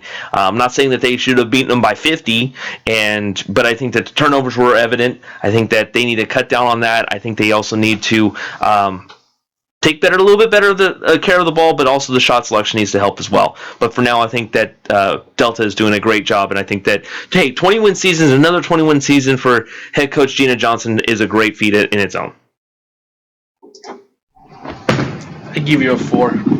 I'm giving you still Hill and Dillon. Because you were mad that even though they won by 40, you were not satisfied with that 40 win. I don't think they were satisfied with that win, so that's not fair. Too bad. They're not here. Whatever. It's not them to play this game. Number 9, hit that. I did. No, that was for the. Okay. Which baseball team or softball team you're looking forward to watch minors, collegiate, MLB level? So which team from whichever you're looking forward to watch them? The most? The most. Or which one you rather watch? Not rather watch, but you're killing me, Smalls. I don't have that sound effect anymore. We should have it. Okay, let me say it again. Which baseball team or softball you're looking forward to watch? All of them. Why are we even talking about that? I'm ready for baseball. I'm ready for softball. I mean, it's That's not the question. I'm answering your question. What team? All of them? What's all of them? You have to pick a. You have to say. Do we have enough time for this? Yes. I'm looking forward to Pacific baseball. I'm looking forward to Pacific softball. I'm looking forward to Delta softball, which I'm glad I'm going to be able to have a chance to go see this weekend. I haven't seen Delta baseball yet, but they've improved to 4-0. I'm looking forward to my team, the Seattle Mariners, coming up in a couple months, And that's what I'm looking forward to. In fact, I don't care. I'll go see a Giants game and an A's game as long as they're playing the Mariners. But I'll go see a Giants game just because that's what I enjoy. It's baseball. It's right around the corner, and it is about to be spring training in about 3 weeks. So no love for Stockton Ports. What's that? No love for Stockton Ports. I'm talking about what's coming up this week, this month. I'm not talking about this month. Stockton Ports, of course, I'm looking forward to Stockton Ports. No, because you were talking about Seattle and all that. So fair enough, but at the same time, I'm still looking. But I mean, maybe doing that at a different capacity. So I'm looking forward to that too. You're looking forward to Modesto Nuts, who? Nope. Who? Why not? They're Seattle Mariners. I don't care about them though. They're not. They're Modesto.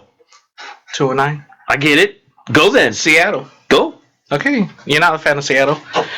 Okay, Sam. Okay, so you gotta save things. Jeff. So one, spring training does actually start next week, which is pretty exciting for spring training does. I was talking about the cactus leagues and stuff like that. I think they start in March, right? Oh, okay, like actual games. Yeah. You're right. I'm sorry. Yeah.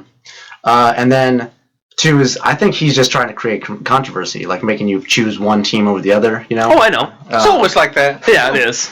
Yeah. I'd say that I agree pretty much with Jeff's answer. I'm looking forward to both Pacific teams. I'm looking forward to Stockton Ports. Hopefully I'll get to a game this year. You better. I will. We'll figure it out. You better. I'm a Giants fan, so I'm definitely looking forward to the upcoming season. I mean, baseball's pretty soon. I'm still with hockey and basketball right now. That's kind of my main thing. But pros for both of those and college as well for basketball. And then, but I'm definitely looking forward to the baseball season. I want to see the Giants not flop again. So, well, you may, if you go to a Stockton Ports game, you may see a San Jose Giant, a former Pacific Tiger, that is Gio Brusa. Well, aren't the Stockton Ports with the A's though? I said San Jose Giants. Oh, San Jose Giants still play. Will play with. We're good. Yeah, I got you. I saved him. Don't hurt yourself. Don't hurt him for that. I saved him a little bit. But you're making stress. You stress him over. I saved it. No. Saved it. No, I wasn't thinking. But what about the River Cats? Don't tell him that. Don't tell me. Why you pull a Sacramento River Cat? Yeah, that's right. He did. That's the Giants. So you're mad about that, but you mad that I mentioned Modesto. I'm not mad about that. I'm talking about Jeff. I know. I'm not gonna get mad at him. It's his first day. Well, you were getting on his case. I saved him. I didn't get on his case. Yeah. I saved him. No, because you're talking about about the Jurassic Park and the end zone, and you were telling him to do his because he needs to know those. He's not wrong. I'm preparing him for next week. Okay, last question. You didn't give us a score. I give you a 2. Well, you're dumb. Because you look like a number 1 and number 1. You can't put number. Gee, I wonder what digit you were talking about. I don't get it. But anyways. Oh, I'll have to show you off air then. Oh. Okay, number 10. Where will the 209 sports crew will be this rest of the week? Well, 2 of us. I'm going to say that he's the gentleman to my left is going to be an honorary 209 sports guy, and depending on how far he wants to take it can be entirely up to him. But 2 of us will be at the Alex G. Spano Center on Thursday and Saturday as we welcome San Diego State for the very first San Diego State. University of San Diego, excuse me, make sure that I give the right team out there and don't want to mess that up for anybody. But we will be welcoming San Diego, part of the West Coast Conference. And then on Saturday at 2 o'clock, I'll be at Delta. Women's softball takes center stage for me, and I'll be able to see them take on Fresno City. And then Santa Clara, for the first time, we'll be able to see Santa Clara this season, and they will be taking on University of Pacific that night, Saturday at 7 o'clock. And we will follow that game. Be sure to go follow us on Twitter at 209_sports, and we will be live tweeting that game as well as, or not live tweeting, excuse me, we'll be tweeting out updates on that throughout that game, as well as if Mark's running a camera, or if I'm running a camera for that matter, we'll try and keep you up to date as well. How about you, Sam? You got to any of the games that he just mentioned? I think I can probably make it Saturday. Okay. Thursday, I will see what kind of homework I got going on, but I will try to make it to that one if I can as well. Any pro games you're not going to be able to watch any Sharks and because he has it. So I'm fair enough. I see where you're going with it. The Warriors play tomorrow, so I'll be watching that. And I'm talking about live. I'm talking about actually going that TV wise. Any games He'll be watching it live. He'll be alive when he watches it. No, I was actually at the Sharks game this past weekend on Saturday. They lost in overtime to the Arizona Coyotes. They're good at that, I heard. Yeah. Losing in overtime, that's awesome. Yeah. The refs were absolutely brutal in that game, but moving on. The next live sporting event that I'll be going to for the Sharks is over spring break in March. That's the next game for me. Got a couple games that week. Jeff, you going to see your best friend during the softball game? No. Anyways, so that was 10 Frames with JD on here on Pacific Tiger Radio Network, 91.9 FM, as well as on the 209 Sports YouTube channel. When we come back, I give you guys an 8 for that question. Once again, we don't care. When we come back, more to come right here on 209 Sports Talk. I'll be.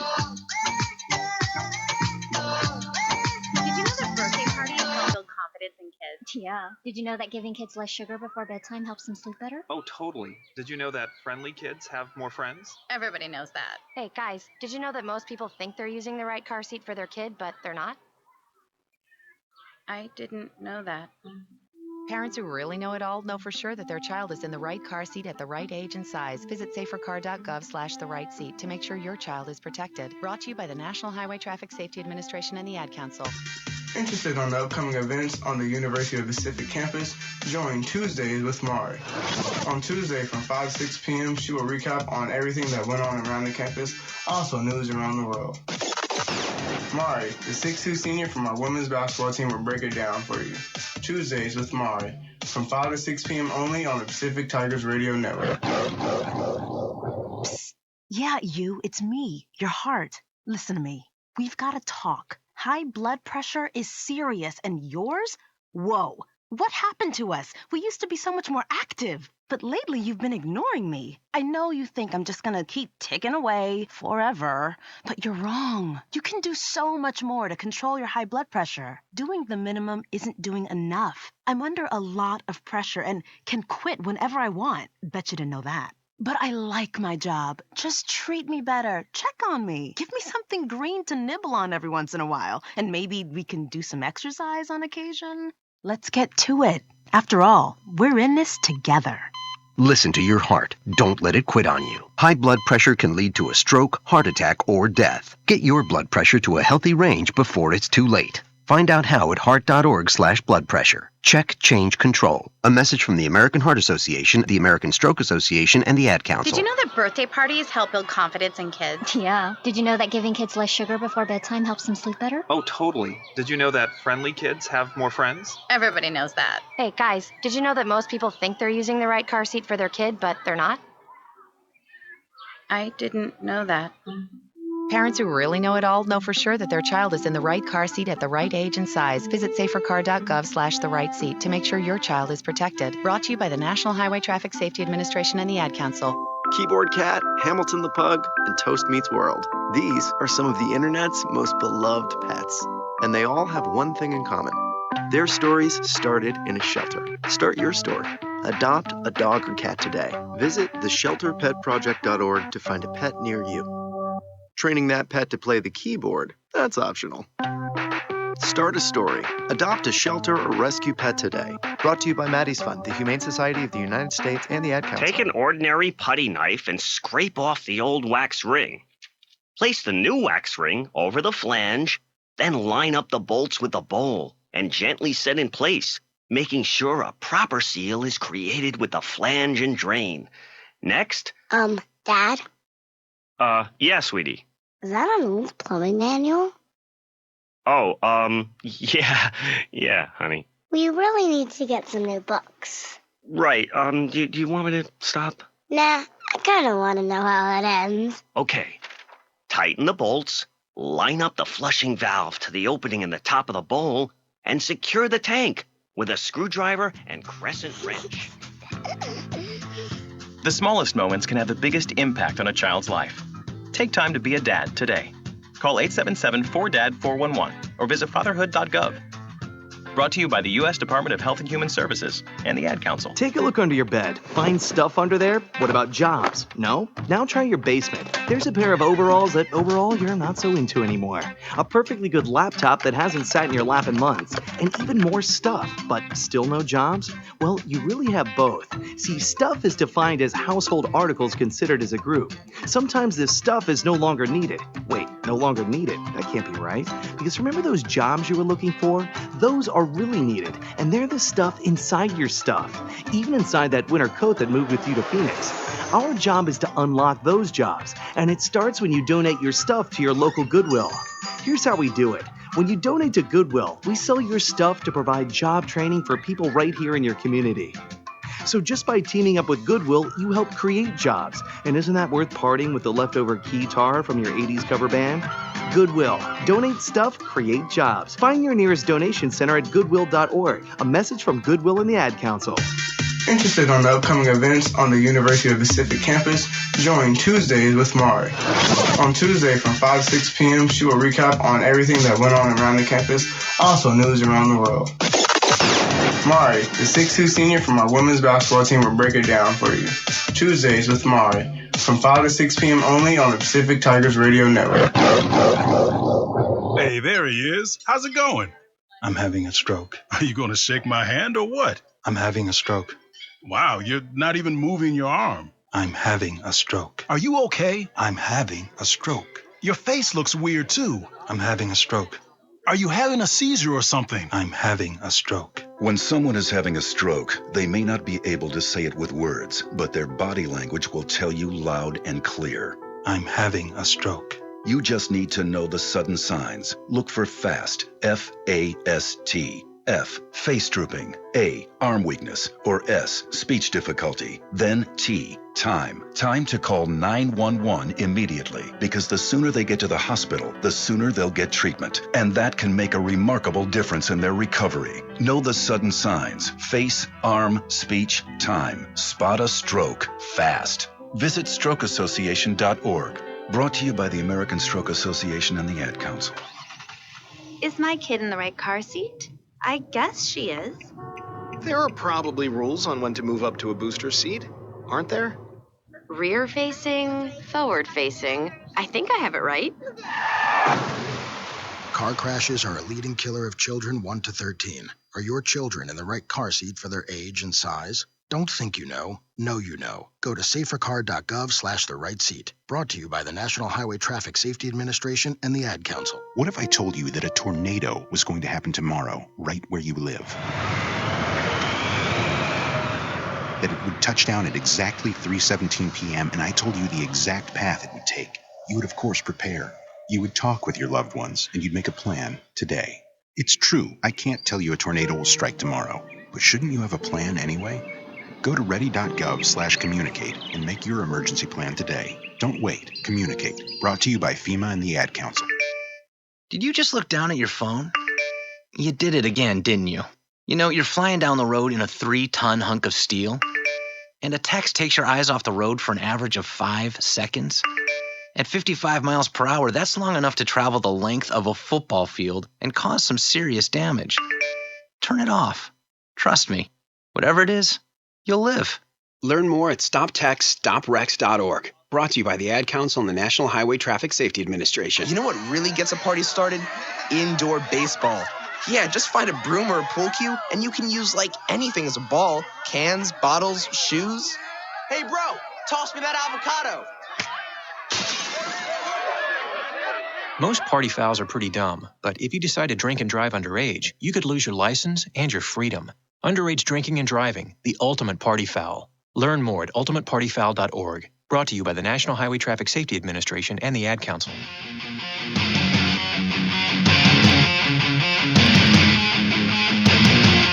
And welcome back to 209 Sports Talk, part of the Pacific Tiger Radio Network, 91.9 FM, and on the 209 Sports YouTube channel, and on the Pacific Tiger Broadcasting Facebook page. Thank you all for joining us, as we want to thank Sam Maloof for joining us earlier, as he's going to be in and out throughout the rest of the semester. Hopefully he can be on more and more as the semester progresses, and as we get closer to other games coming up here with Pacific Tiger Athletics.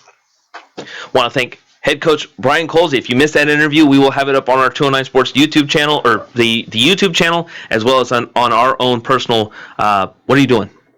Turning that up? What are you turning it up for? What are you doing? That we can play some sound bites. Oh, okay. Whenever you mess around. Oh, that's every day. What you talking about? That's every day.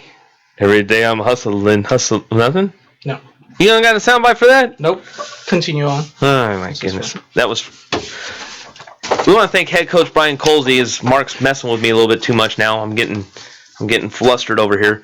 But anyways, as he gets ready for Cal State Fullerton, and want to thank anybody that chimed in on our 209 Sports YouTube, or not only a YouTube channel, but also on our 209 Sports Twitter page at 209_sports. We had a few guys and girls chiming in on that, as they were once again. Thank you all very much. I mean, it was awesome that the respect that we got for the interview, as well as head coach Brian Colsey. Everyone seems to respect that guy.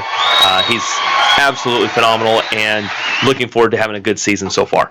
Mark, so far this show's kind of actually really blown by. We're only got about an hour and 10 minutes left. I know you're excited about that because that means you get to go home. Okay. Okay. Maybe we'll make you go home. We'll see. You don't have to stay, but you gotta. You ain't gotta stay, but you gotta get the heck up out of here. Hecka. So, anyways, Mark, basketball this week. Looking forward to some men's basketball this week. For which one? Oh, for Pacific? For Pacific. I'm sorry. Yeah, I was like, wait a minute. What are you talking about? Yeah, it's gonna be. It's kind of weird. We don't have any Delta basketball. I mean, we'll keep you up to date as much as we can with Delta athletics. But you know what? I do have some little Delta athletics. Before that, let's pay respects to the women's basketball team. We talked a lot about the men's basketball. Sometimes it would run a 3-2 zone or a 2-3 zone, depending on the how things went. I'll tell you what. There was not a more stressed person in that arena than myself, though. I mean, I know it's not always about me, but that game absolutely had me stressed out beyond belief because I was the one behind the scoreboard. So if anyone screwed up, it was going to be me, and I really didn't want to be there for it. That's the reason why the game went longer, because of you. No. Mm-hmm. No. I didn't go longer because of me. I screwed up one time this season so far. Just one time. That was against Wyoming. So what? It still worked, right? Still, heck. Survived. We survived. No grandmothers died. We know who says that. But your take on that game against for the women's basketball team. I mean, that game that was intense, man. Yeah, I mean, especially the last ending. Who was Desire? She had the last shot. Was it? No, Chelsea Leidy. Leidy. Okay, yeah, she had the chance to. End that game. End the game, and I mean, she had enough time to where she paused. She paused and just threw up there, but it just went in and out.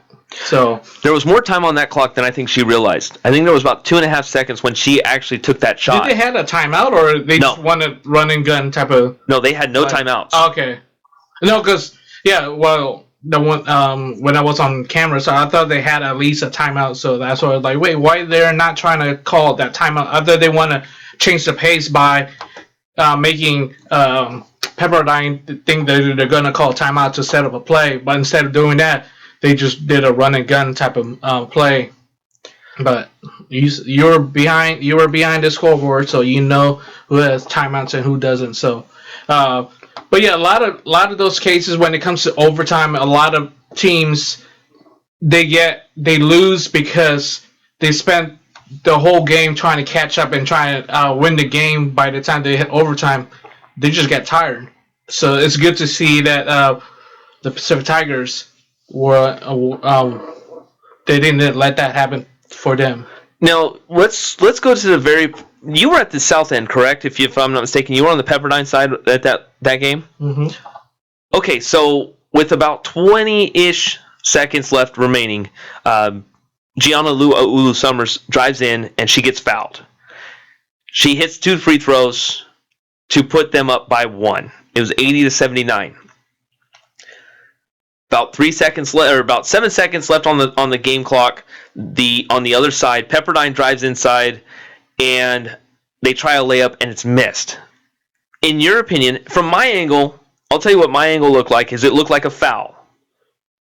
But no foul was called. The last play? The very last play on the south end. It was right where you were at.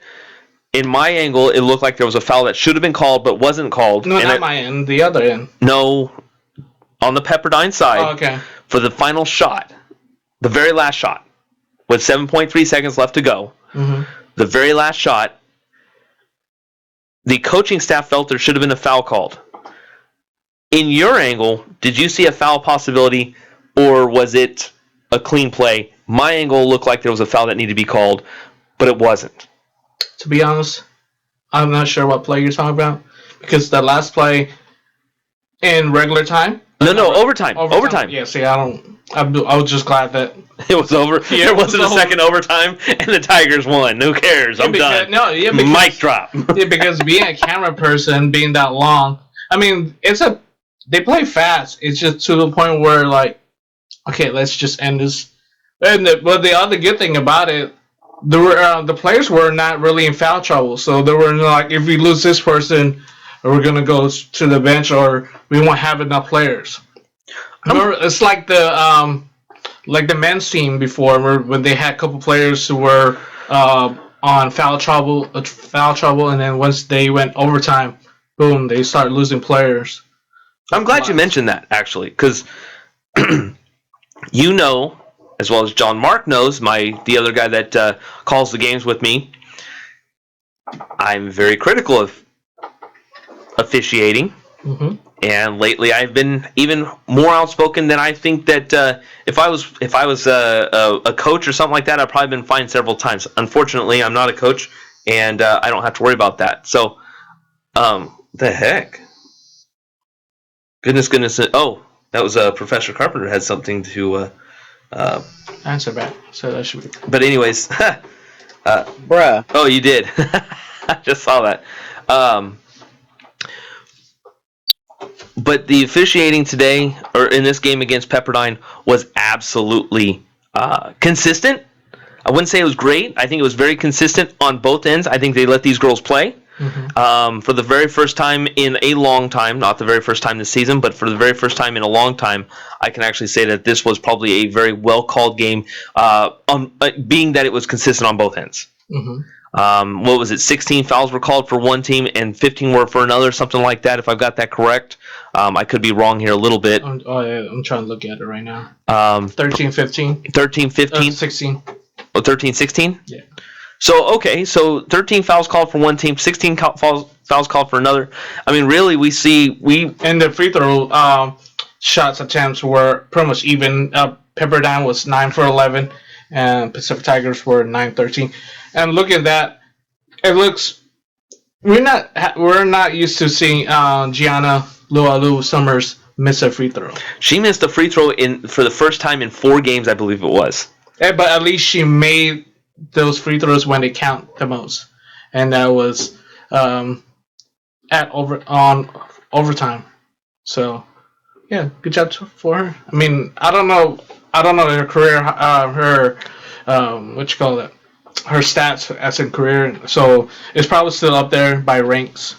Yeah, she missed one for the first time, and like I said, it was probably the first free throw missed in, I think it was 31 attempts, something like that. She did a great job. How about Kelly Owens, the freshman?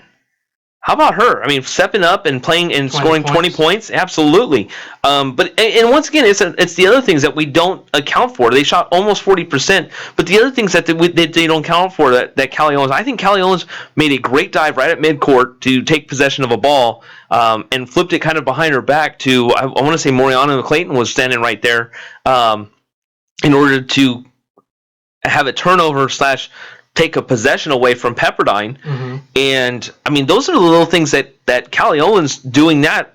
She's going to earn starting minutes here if she's not careful, and may actually have earned it depending on how Desire's doing. And another freshman, Janelle Grant, she also posted a career best with 9 rebounds and 2 assists to go with her 7 points. So to see a couple of freshmen be able to contribute in a game like this is what I love to see when it comes to the with the Pacific Tigers, the women's basketball team, where everyone's contributing in their own way, not just points wise, but also assists, rebounds, and it's not always the same three players that you always see every game in and game out. You have players that role players that you see coming in and from the bench because they're gonna need to win. The way they're gonna win, be able to win those couple games is the players on the bench, the players that don't get that much minutes, and to have them to step up whenever when their number is called. They need to be able to score, rebound, do the hustle stats basically. Yeah, absolutely. I mean, with Desire not being available in that game,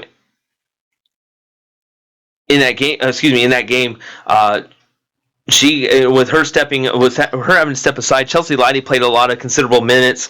She played fairly well. On the Pepperdine side, you got to give it up to I'm going to say her name completely wrong.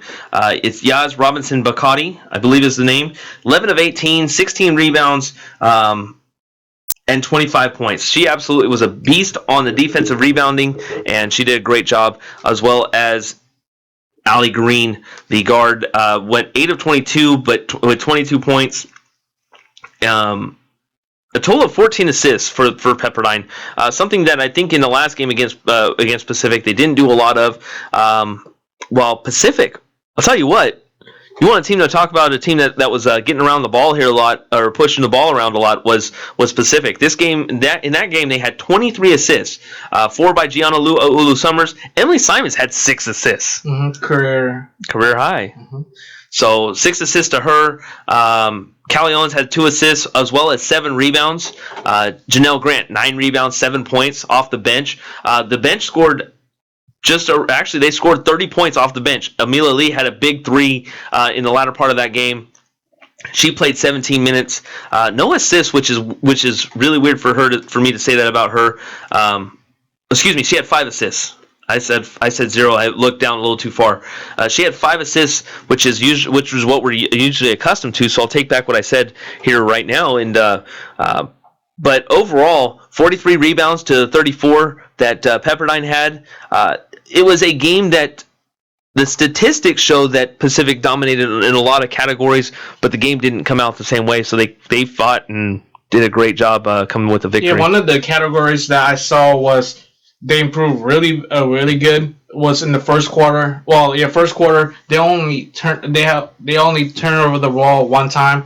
The second quarter was 6, but the whole for the second half they cleaned that up real fast, real quick, and only gave up the ball 3 times. So 3 times in 2 quarters.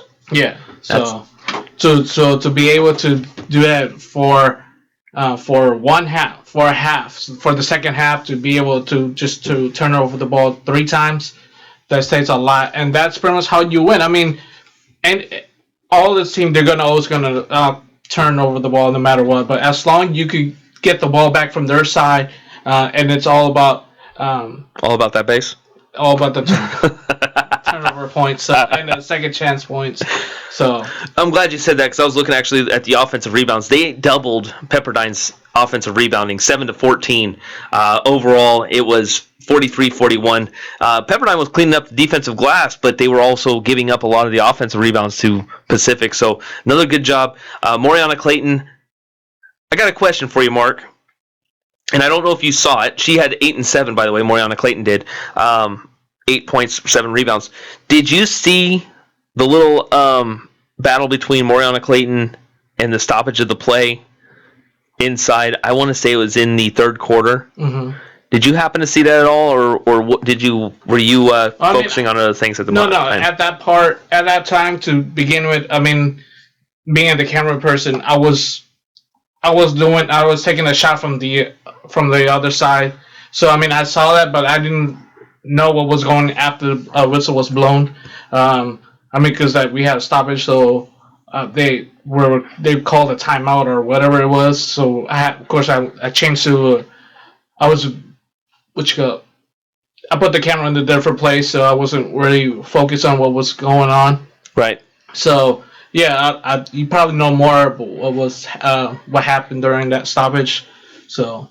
Well, she got into it. I believe it was with Yaz Robinson Bakati, and they They were inside. Actually, it may have been against Megan House. Don't quote me on that. I want to double check. I have to double check and look at that. But she was inside.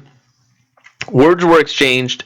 The referee stopped the play, broke them up. But Moriana Clayton bumped into the other opponent, and I almost thought that she may have gotten teed up. I mean, I was kind of at that point. That would have been painful for us to watch that. But she was close.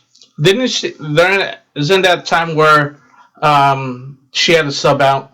Yes, that's when they subbed her out. Okay. They pulled her out. I think Janelle came in for that. I think if something like that, do you have to take them out to sub out, or did they just do that just because? I think Coach Bradley Davis. Once again, the things that I was talking about, how Coach Bradley Davis handled that game, that was one of them. I think that with that one, it could have turned ugly quickly, and him subbing in Janelle Grant in place of Moriana Clayton when Moriana Clayton was obviously very frustrated and things could have gotten heated really fast.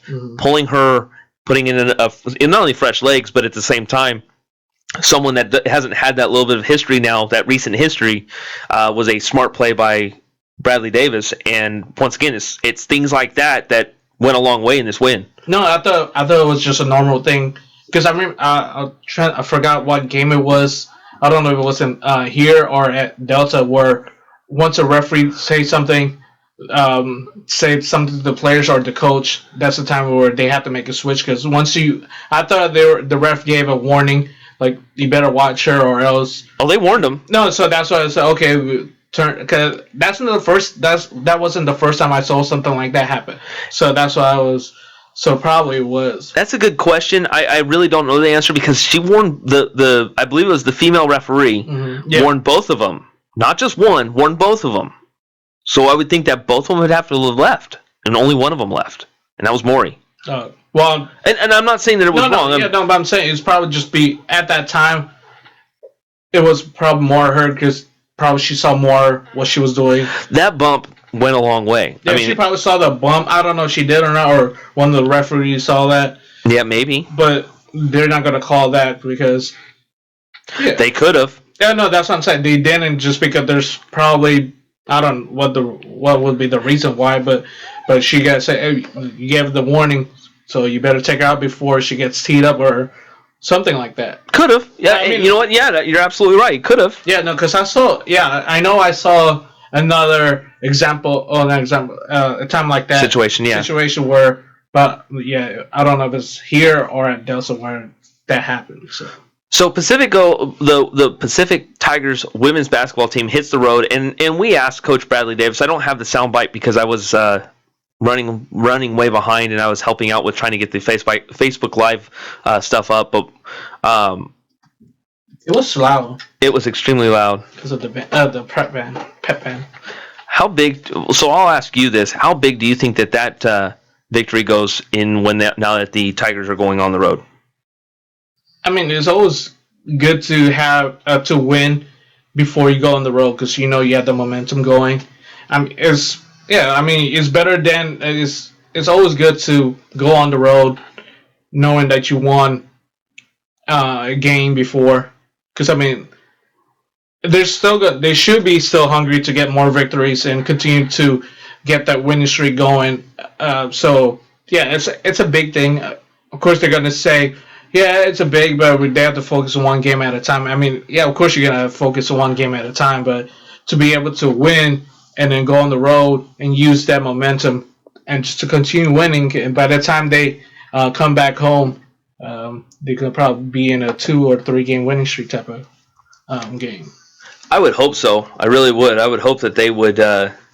This may be a big game when they start to look into University of San Diego, the Toreros, the women's basketball. Yeah, two up. Straight road games, and they come back on February 16 against Portland Pilots.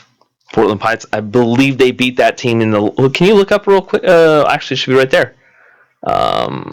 Yeah, they beat Portland 84-74. So a game that they could come back to and possibly have another couple of wins under the belt when they come back. Now, we're going to look into women's basketball for the University of San Diego and their current record. They did find a way to win and beat.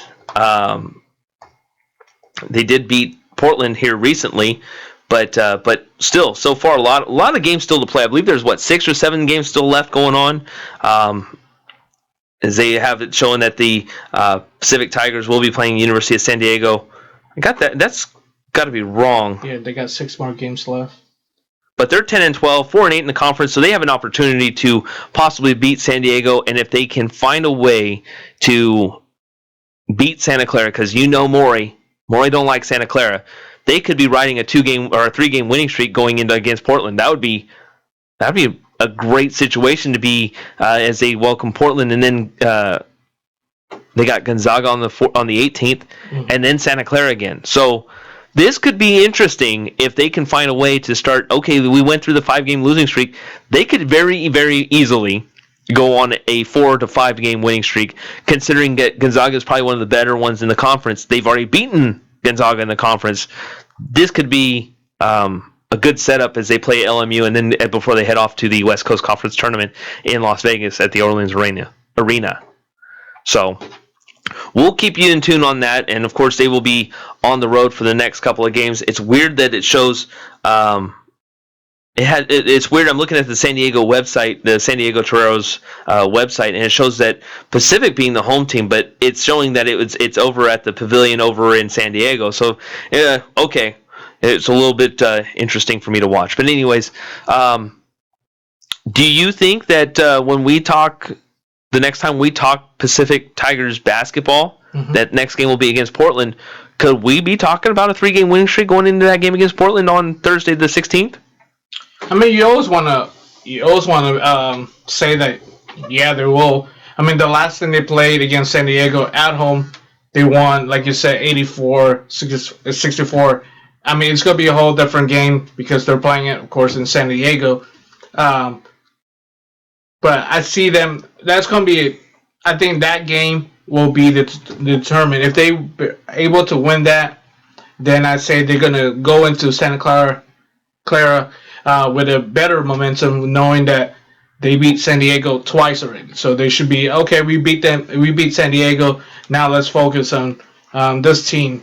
But I think if they lose San Diego, then the next game will be determined if they are able to at least split the road trip 1-1 better than going out there and being 0-2.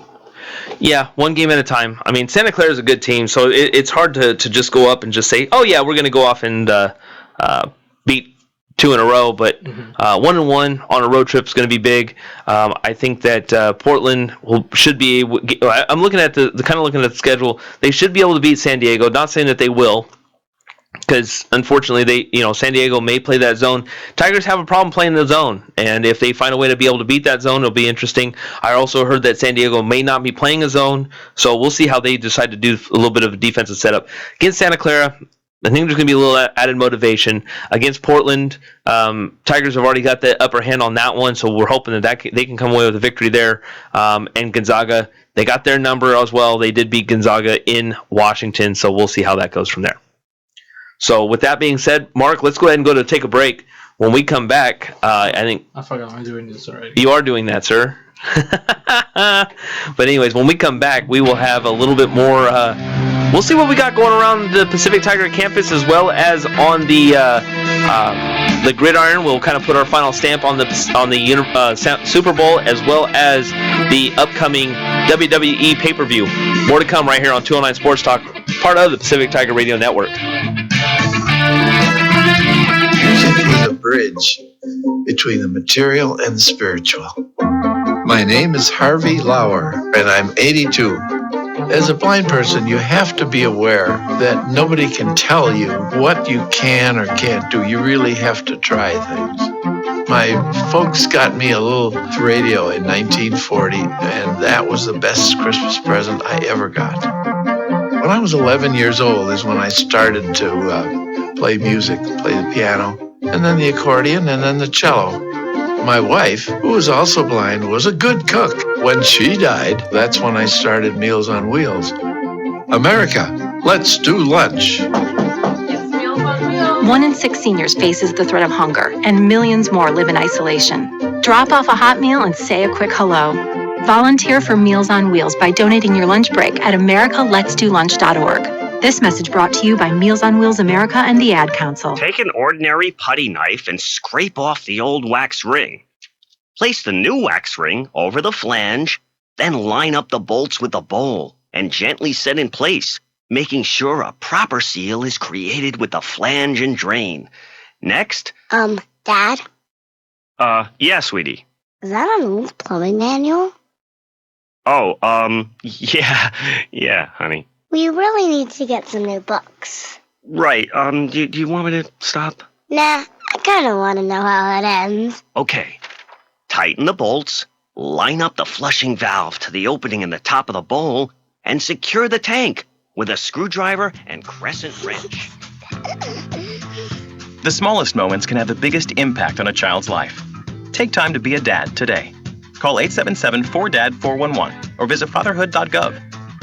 Brought to you by the U.S. Department of Health and Human Services and the Ad Council. Getting your child home safely Tap your views together 3 times. is just a click away. There's no place like home. But making sure your child is in the right seat is just one of the steps down the road to safer travels. I don't know how it works. Find the right seat for your little one's age and size. There's no better way to get home safely. Know for sure that your child is in the right seat. How can I ever thank you enough? Get all the facts at safercar.gov/the right seat. Brought to you by the National Highway Traffic Safety Administration and the Ad Council.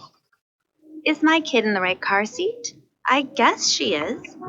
There are probably rules on when to move up to a booster seat, aren't there? Rear facing, forward facing. I think I have it right. Car crashes are a leading killer of children 1 to 13. Are your children in the right car seat for their age and size? Don't think you know you know. Go to safercar.gov/the right seat. Brought to you by the National Highway Traffic Safety Administration and the Ad Council.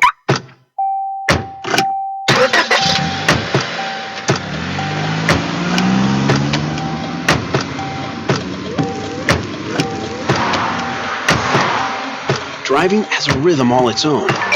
Don't wreck it with a text. Before you get behind the wheel, silence your phone. Or better yet, designate a texter.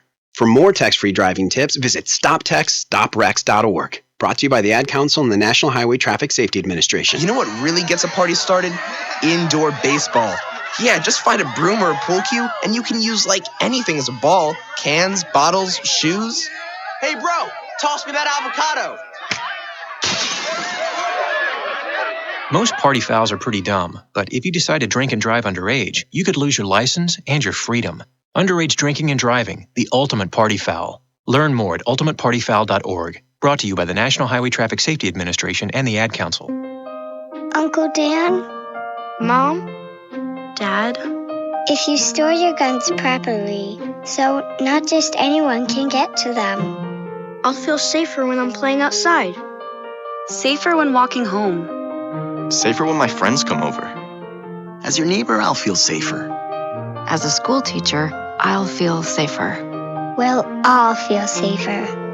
Your family, friends, and neighbors are all counting on you. If you own a gun, you have a full-time responsibility.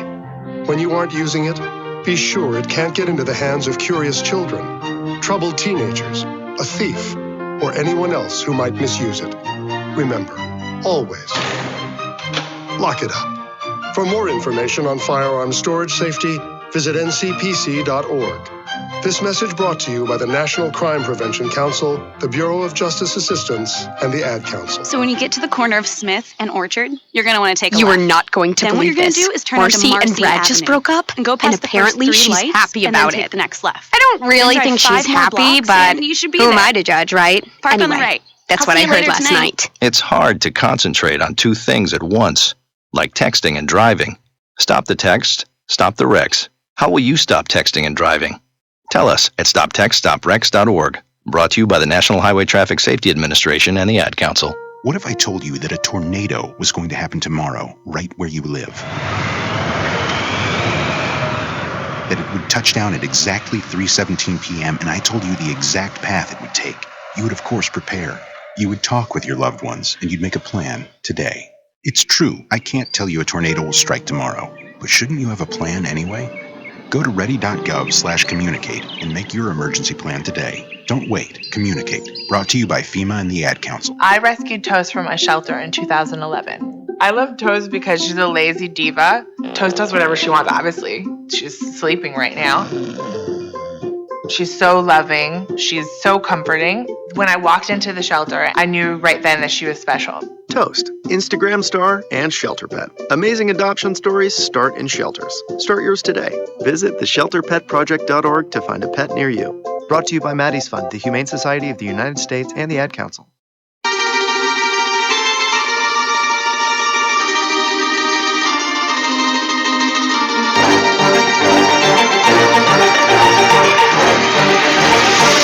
How you doing? Just saying. How you doing? Welcome back to 209 Sports Talk, home of the 209 Sports YouTube channel and on the Pacific Tiger Radio Network, 91.9 FM. I am JD Jeff Dominic, along with Mr. DJ JOD. How you doing? Mark Hitleon. Mark, what's up, man? Got a lot going on, and it's been a good show, huh? Just asking if you want to answer that. How you doing? How you doing? I don't know how you doing. How you doing? It's too soft. No, yeah. I mean, the show's been good from the beginning to the end. Yeah. Want to thank head coach Brian Colsey, University of Pacific women's softball, as they get ready to the Cal State Fullerton tournament coming up on what are we looking? Coming up on Friday. He'll be heading over to Cal State Fullerton. It's been a long day, man. Coach said that like a million times. Friday. I even said it a million times. Friday. This Friday. Anyways, but before we go on, go ahead. We're on Facebook Live. We are on Facebook Live, Pacific Tiger Broadcasting. Not only that, we're on the live on 209 Sports YouTube channel and live on 91.9 FM. We're everywhere. Everywhere. You know what I should have done? I should have said it like this. We're on 91.9 FM. Oh, oops. We're on Pacific Tiger Radio Network. At pacific.edu/tiger-radio. We're on Facebook Live for Pacific Tiger Broadcasting. We're on 209 Sports YouTube channel. We're on Twitter at 209_sports. We have the 209 Sports Facebook page. That's all I got. At Tiger Radio Tweet on Twitter. There you go. What else do we got? We're everywhere, man. We're everywhere. Everywhere. Speaking of that, let's are we gonna finish the Super Bowl, or are we gonna be talking about Elimination Chamber? Well, yeah, it is. Let's talk a little bit about the Super Bowl. I think we were. Well, you know what? Let's be fair about this. Let's just be real. Let's just be honest. Do you have that one? No. Oh, I was gonna say if you had it, you can listen to Real Talk with myself and Andy B. Real every Monday nights from 6:30 to 8:30. That would have been awesome if you would have had it too. No, I told her, we were talking about that last night. I think you had the clips. Don't you have it? No, I don't have those clips. I think you did. No, I do not. I was gonna say that's what I was saying. Like Jeff needs to hook it up and put it on here. No, man, I do not have it. But let's talk WWE. You brought up the music. You put on the Enzo Amore. You got to have some WWE discussion at this point.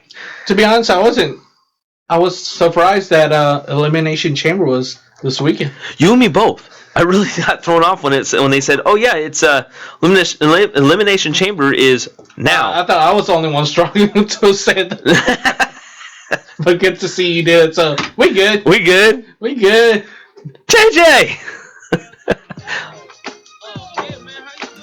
how you doing? Anyways, so with the Elimination Chamber right around the corner, I'm trying to get the matches all set up. What are you looking at with the Elimination Chamber? I mean, are we looking at different? Are we looking at titles changing hands? Should titles change hands right now before WrestleMania? I mean, it depends on how they want to book it. Right now, they have it booked as John Cena versus Randy Orton, the winner of Royal Rumble 2017. That's Randy Orton. So he would be facing John Cena, who's the champion, but at WrestleMania. But for now, one of the match it will be a 6-way elimination chamber match. Not 6, but it's John Cena versus AJ Styles versus Dean Ambrose versus The Miz versus Baron Corbin and Bray Wyatt. So let's go a little bit through the Elimination Chamber pay-per-view matchup. Randy Orton takes on Luke Harper. Okay, you ignore what I just said. I did. Okay, let's start from the bottom. We go from the bottom to the top. Start from the bottom. Now we here. Randy Orton versus Luke Harper. Well, do you have something for that too? I think so. I don't know if we have it. Oh, we should. Maybe not. Wow. Nothing on that one. Anyways, Randy Orton versus Luke Harper. Are we excited about this matchup? Are you interested in the storyline at all? Hold on. Let me go back. Let's go back. Where are you going back to? Going back. To Cali. Going back. So what was the question? Randy Orton, Luke Harper. Interest in the storyline so far? Am I interested in this? Have you liked the way that the storyline's played out? I mean, yeah, because this was the plan for Randy Orton was to get into the Wyatt family's head, because by the time he gets Bray Wyatt on his side, and Luke Harper will be off doing his own singles match or whatever, it's going to leave Randy Orton where he's going to be able to turn on Bray Wyatt. We don't know when. That's the whole setup. It could be at WrestleMania, where we see. I'm jumping ahead with the match. Bray Wyatt's going to win the belt. Well, it all ties in. Yeah, exactly. Yeah, so Bray Wyatt's going to win the belt. So it's going to be Randy Orton versus Bray Wyatt, and I guess they're going to put it where Randy Orton's going to fold on Bray Wyatt, or around that time they're going to build that match between him and Randy Orton type of madness. So go back to the Randy Orton versus Luke Harper. Yeah, no, I like the storyline. It's something different, something refresh for these two, that we could see how Luke Harper fights on his own. But I wish someone gave him a new shirt for Christmas. Wait, you don't want a new? Well, I of course, me being a Randy Orton fan, I'm all for him winning the title. But that's just, once again, that's me going that direction. What are you talking about? I said a shirt. I know. Harper needs a new shirt. Oh, well, I thought you were talking about a new shirt, like as a new shirt. No, I'm talking about his shirt that he's wearing. I think he's worn the same one since he was 13. I mean, I don't think he have a shower. But okay, so the next match, which ties me into another question. You didn't answer that question. Which one? How are you gonna ask me that question? Or what about you? The question was is how I felt about the storyline. I like the storyline. I do too, as much as you do. The way that they're playing it out, and looking forward to having Bray Wyatt take on Randy Orton, projected for the title. Mm-hmm. I do have a question as we get closer to that title matches, where we got a couple other ones to quickly go over. We have 3 Divas matches in this pay-per-view, which is very, very surprising. Becky Lynch versus Mickie James. It's kind of weird how Becky Lynch all of a sudden is no longer in the title hunt. Alexa Bliss and Naomi, which we'll talk about that match here in just a moment.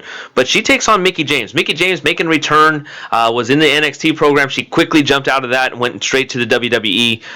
But she's always been a WWE wrestler. Are we happy she's back? I am, personally.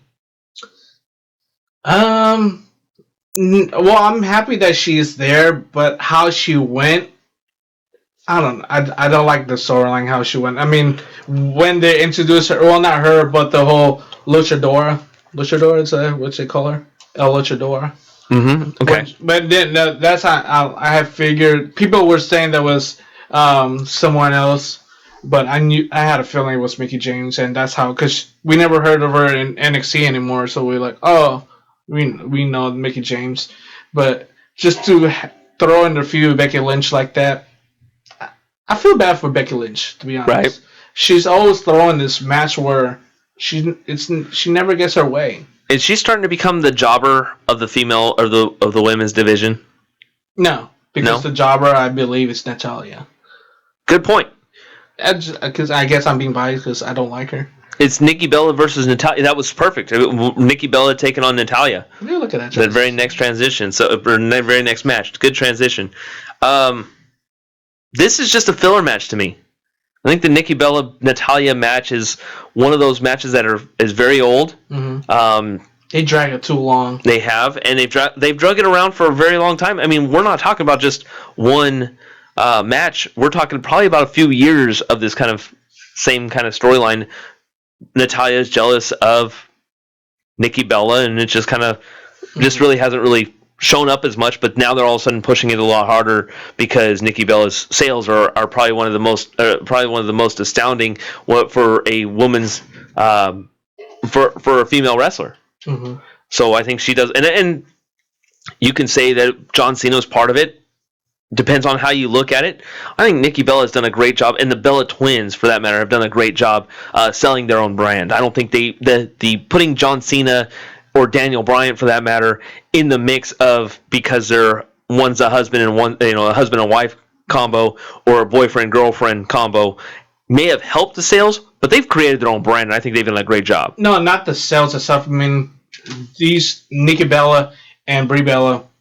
Well, you can't say anything bad about them, and they're two beautiful girls. Of course. So that helped them. But when people are throwing in Daniel Bryan and John Cena, they're talking about how they jumped, where they now they're doing TV series. That and how they got Nikki Bella got the Diva Champion, hold it for a long period of time, and that also throws in the way they didn't like Paige.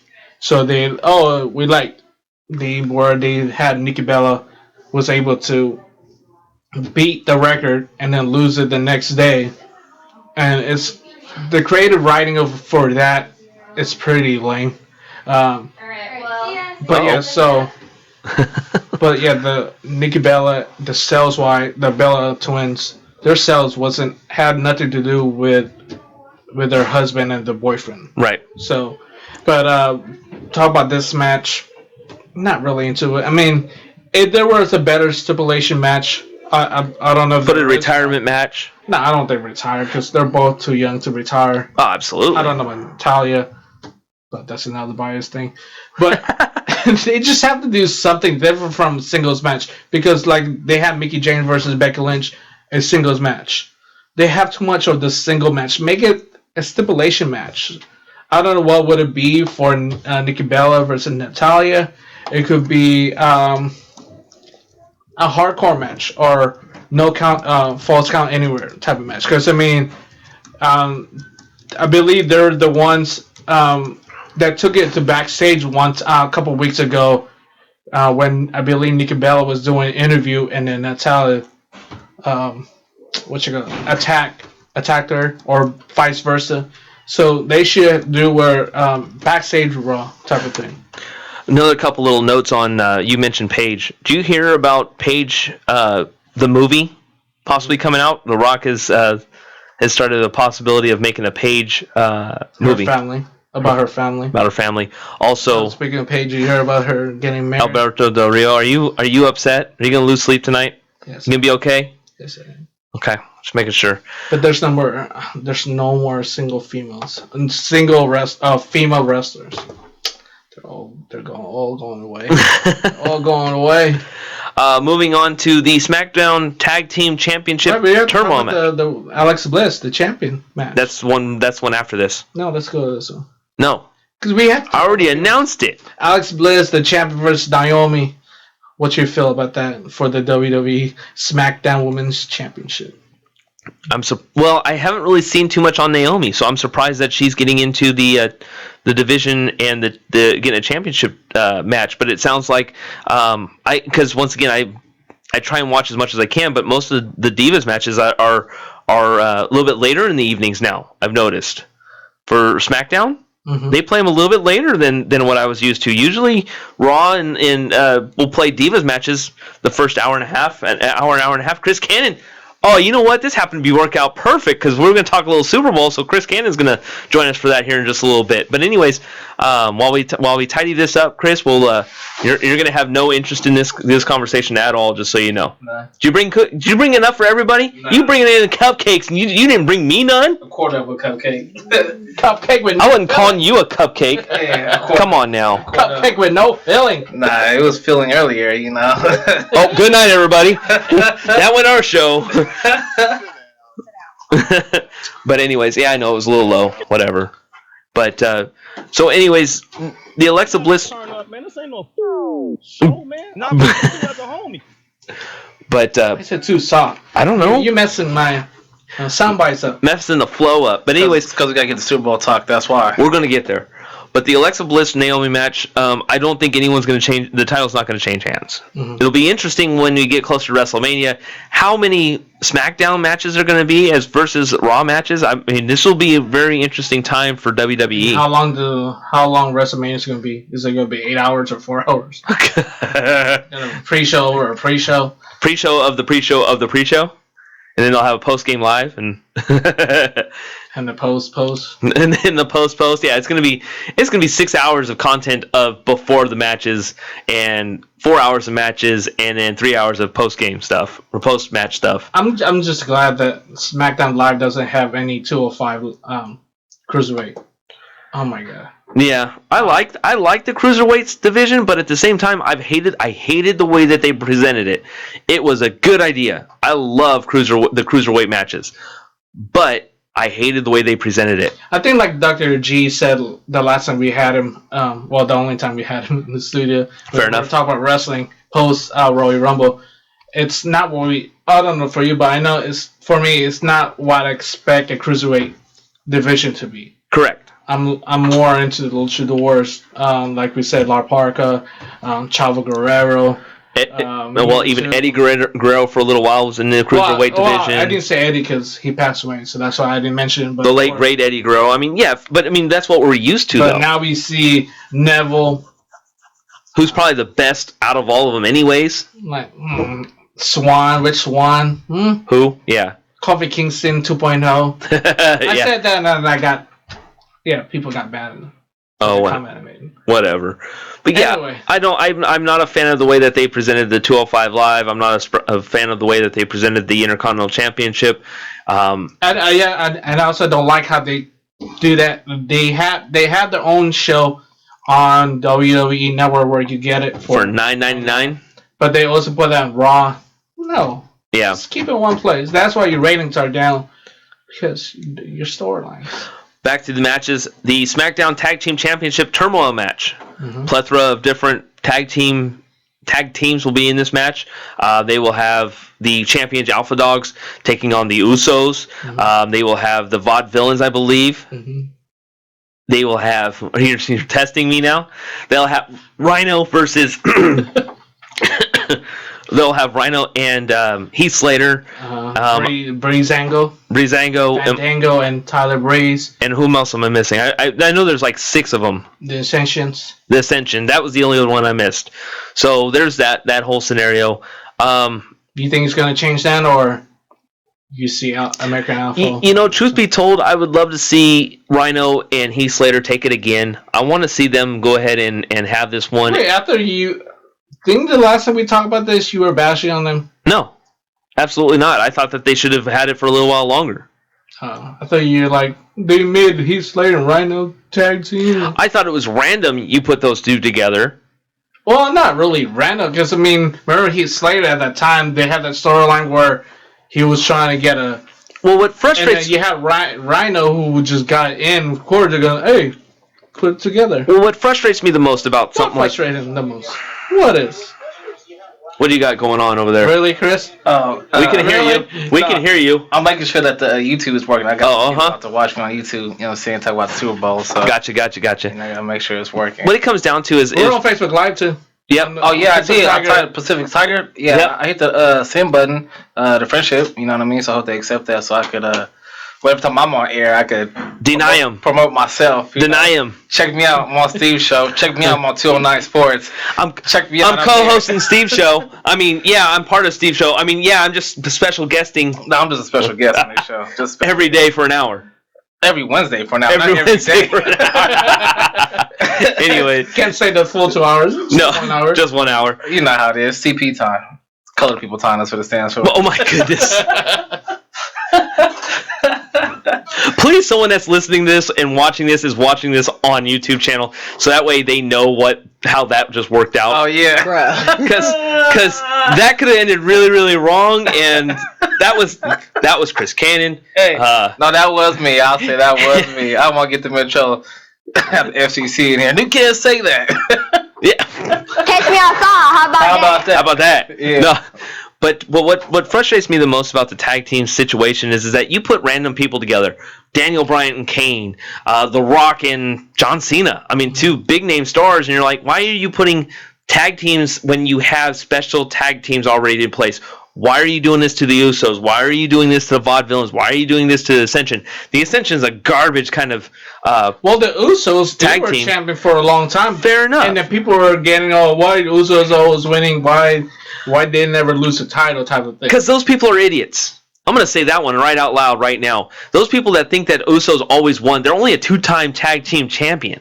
I mean, no, but at that time, I heard they had it where they were holding the title for a long period of time. They didn't hold it that long. They held it for a couple months. Yeah. At that time, it felt longer. Now they're feeling that when New Day was a champion, that's a long time.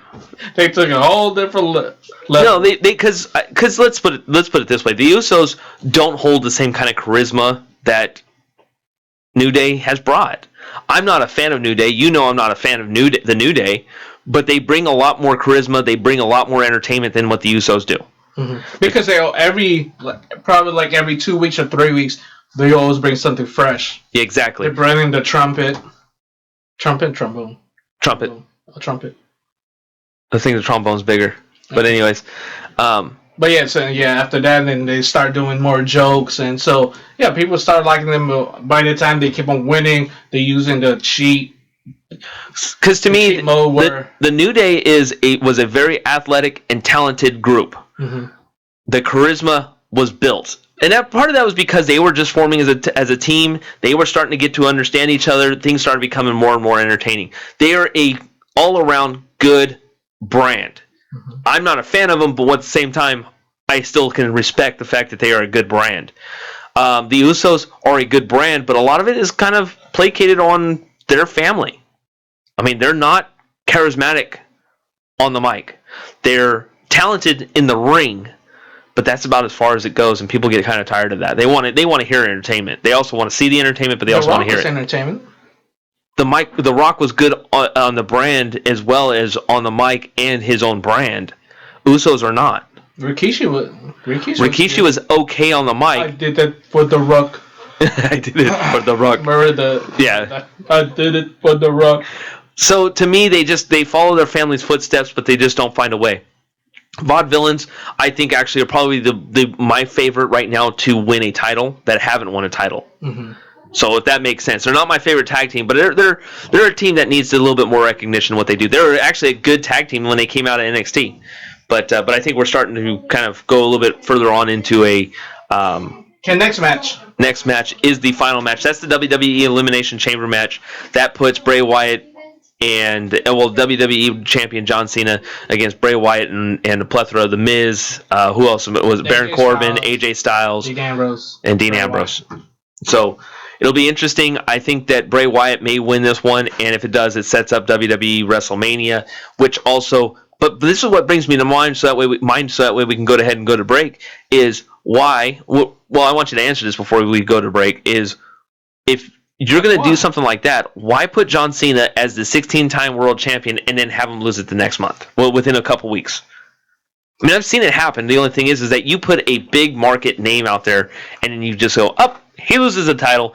Granted, if it's Bray Wyatt that wins it, I'll be happy because Bray Wyatt finally gets a championship. Well, for John Cena, be able to tie Ric Flair's 16-time champion, World Heavyweight champion. So that, okay, now he's done with that. So then now let's throw that title to someone else. Where WrestleMania, John Cena could find a better opponent, where he's either gonna be a jobber to some new person, probably someone like Kevin Omega. That's what people are saying, or trying to think some any other fresh wrestler that's gonna be coming before WrestleMania comes. I'm not gonna say maybe someone that's glorious. Yeah, Bobby Roode could become before, but I'm thinking he's more after WrestleMania. But then there's Nakamura. I'd love to see Nakamura finally move up. Well, because Nakamura's not the champion, so he lost it to Bobby Roode. So they're probably gonna end up waiting till Elimination Chamber to have that new wrestler, as like what Raw did with Samoa Joe, because their match was the Elimination Chamber came in faster than for the Raw's pay-per-view, so they have to just throw in some storylines together, or do not make any new storylines and bring new people in. So they need more time to actually bring people up. It makes no sense to me to have John Cena come as back as a champion, and then all of a sudden make him lose it within a 2-week span, and then all of a sudden turn around, if Bray Wyatt wins it, then all of a sudden you put him against Randy Orton, and if he was to lose that title, I think it would be an absolute outrage, because it's finally that Bray Wyatt finally wins it, and then you turn around and put it off to Bray Wyatt. So lots and lots of stuff to really talk about. I could go off on a tangent on that, but let's go ahead and step aside. When we come back, little Super Bowl talk with Chris Cannon right here on 209 Sports Talk, part of the Pacific Tiger Radio Network, 91.9 FM, and on 209 Sports YouTube channel. Interested on the upcoming events on the University of Pacific campus? Join Tuesdays with Mari. On Tuesday from 5 to 6 p.m., she will recap on everything that went on around the campus, also news around the world. Mari, the 6'2" senior from our women's basketball team, will break it down for you. Tuesdays with Mari, from 5 to 6 p.m. only on the Pacific Tigers Radio Network. What if I told you that a tornado was going to happen tomorrow, right where you live? That it would touch down at exactly 3:17 p.m., and I told you the exact path it would take. You would, of course, prepare. You would talk with your loved ones, and you'd make a plan today. It's true, I can't tell you a tornado will strike tomorrow, but shouldn't you have a plan anyway? Go to ready.gov/communicate and make your emergency plan today. Don't wait. Communicate. Brought to you by FEMA and the Ad Council. You know what really gets a party started?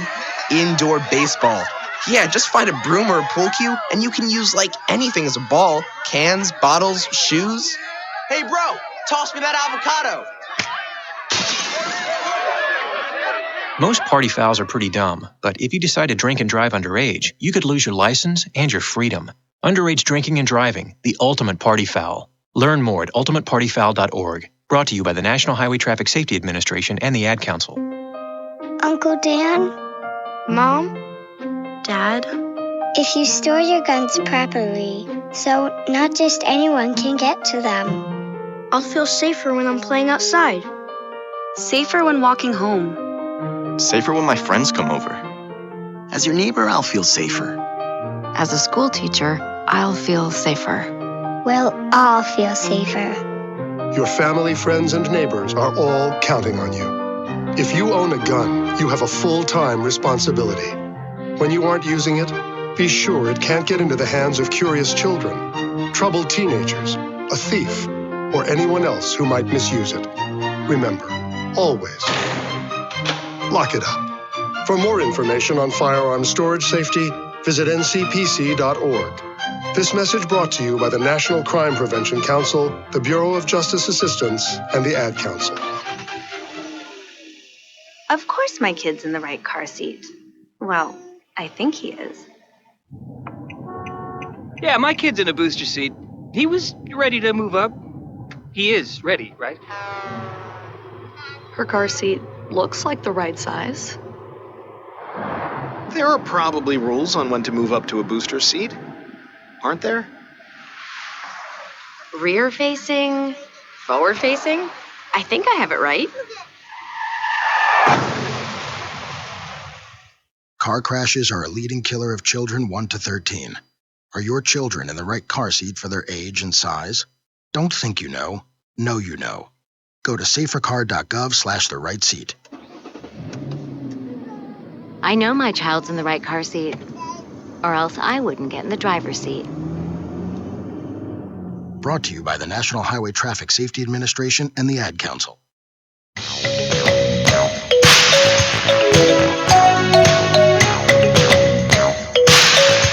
Welcome back to 209 Sports Talk, part of the Pacific Tiger Radio Network, 91.9 FM, and on the 209 Sports YouTube channel. I am JD Jeff Dominic, along with Mr. DJ JOD, Mark Itliong, and Chris Cannon is in the house. We're talking a little Super Bowl talk. What's going on? It's putting our final stamp on everything. Yeah. Do you like Super Bowls? The Super Bowl commercials? No. No? Not a single one of them? No. I mean, I didn't pay attention to like half of them, but the ones I did pay attention to, they were like super dry, super boring. This wasn't even on that good halftime show. Was boring. I'm like, no, I don't know about this one, dude. So you were disappointed even with the halftime show? Yes. I like how it was kind of like some social justice in the beginning. This country and land of the free, home of the brave. But then she jumped off a building like SpongeBob did back in the day. You know what I'm saying? And last year we had Beyonce, who was just into it, and this one just didn't. It was just dry to me. So no, I wasn't a fan of it at all. See, now I'm in the opposite. Not going to politics, political. No, I think the way Lady Gaga did it, she didn't really do too much. Her songs has a lot of. Oh, I'm hearing like a lot of. Sounds so different, but the message was part of the song, so she wasn't throwing anything different or whatever. Yeah. But I saw the way Beyonce did it last year. We saw a lot of that. Mm-hmm. It wasn't her in her song. She wore whatever she wore that shows. And so that's why it's halftime show. You should be doing performance, not showing any trying to. You don't want a wardrobe malfunction. Trying to outshow Janet and Justin. Trying to outshone the game itself. Yeah. No, I think because that's your time to shine, though, right? They don't get paid for Super Bowl halftime shows, so therefore you have to come out and send some type of message. And so you could give the message, but not showing like injustice type of thing. You could show where, like, I don't know, make it. It's your performance. You should be throwing like a free concert type of thing, but without going into politics and type of. But that's one of the hottest topics in America right now, though. And even last year, too, and Beyonce did it because it was Super Bowl 50, which was the 50th anniversary of Black Panthers, which was in the Bay Area. We're starting in the Bay Area, so therefore her message really went with the whole theme of that year for Black people, though. Mm-hmm. You know what I'm saying? So that's why I thought that Beyonce's performance was spectacular. And then with Lady Gaga's, it's just, I don't know, to me, it didn't resonate for me. I guess the message wasn't for me. Mm-hmm. But I also look at it. It's a Super Bowl game. That's where people. When you watch football or watch anything like sports, like when you go to a concert, you're not there to listen to them talk about, oh, I don't like this player, I don't like this person. Like, no, we came here to watch you perform, not see or hear you talk about politics, or you don't like, you don't like Donald Trump, you don't like Barack Obama, you don't like how this went. So. It's pretty much you there. You pay to watch them entertain you, not throwing any message or. Well, Lady Gaga didn't entertain me then. Okay, perfect. Yeah, that's all. That's all you had to say, man. That's all you had to say. Okay, so now we go there. It was not entertaining. It didn't really entertain me because her songs were already old. So it's like it's pretty much listening to Pandora because we're hearing the same song. Like, we know that song. Yeah, that's real. There were a couple of songs where it's new songs, but really, we know your songs. Come back and when you have new songs and that are more catchy. Like for Bruno Mars, when he did his performance, his album just dropped, and so therefore, everybody went out to go buy his album after that performance. It was spectacular, so he was very entertaining. Yeah, and he mixed around too. So interesting fact, actually, Lady Gaga's sales went up 1,000% after that performance. That's of course. That's how 1,000%. 1,000%. That's how they make their money. Like like Chris said, they don't get paid to perform, and so like, okay, we make you perform, and look, your sales gonna rise up 10,000. or whatever. Speaking of rise up, the Falcons did not after that game. Unfortunately, it was a 34-28. Well, they did rise up until the second half. It was a 34-28 defeat to the New England Patriots in overtime. We said this during the 10 Frames with JD that I said it, that the NFL needed this. I think they needed this game in order to not be a blowout. They needed this game to be a comeback. They needed this game to be closer than what it was. They needed this game because the playoffs absolutely stunk up until this game. I don't know. They had, other than one game. Well, hold on. I want to talk about the game. One game. So don't finish the teams. Other than one game, what game was close enough? And actually more entertaining, considering the Kansas City Chiefs and Pittsburgh Steelers game was absolutely not entertaining. They didn't score a touchdown. The Chiefs did. No, the Steelers didn't score a touchdown. Exactly. Yeah. And what game was entertaining? And to me, that's why the NFL was, if they needed this game to be close or at least somewhat successful, because that would have really hurt this season.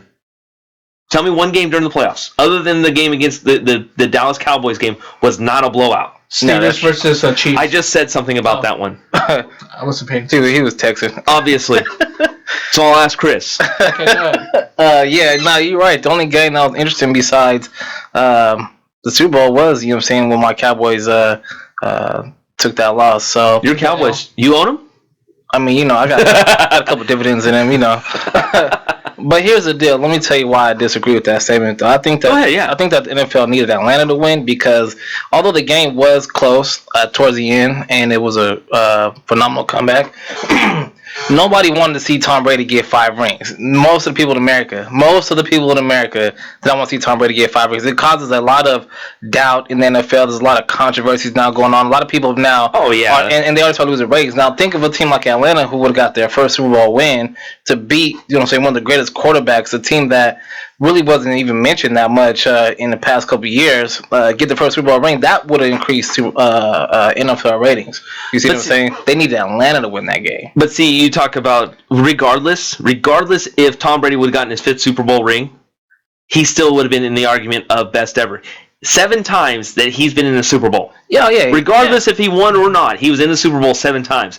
He's in the conversation of best ever. If not, there is no real conversation. I was going to say that there's no conversation or no argument. I mean, despite me don't like Tom Brady throughout the whole season, throughout the whole how he's been playing, I have to say like he's pretty much the GOAT.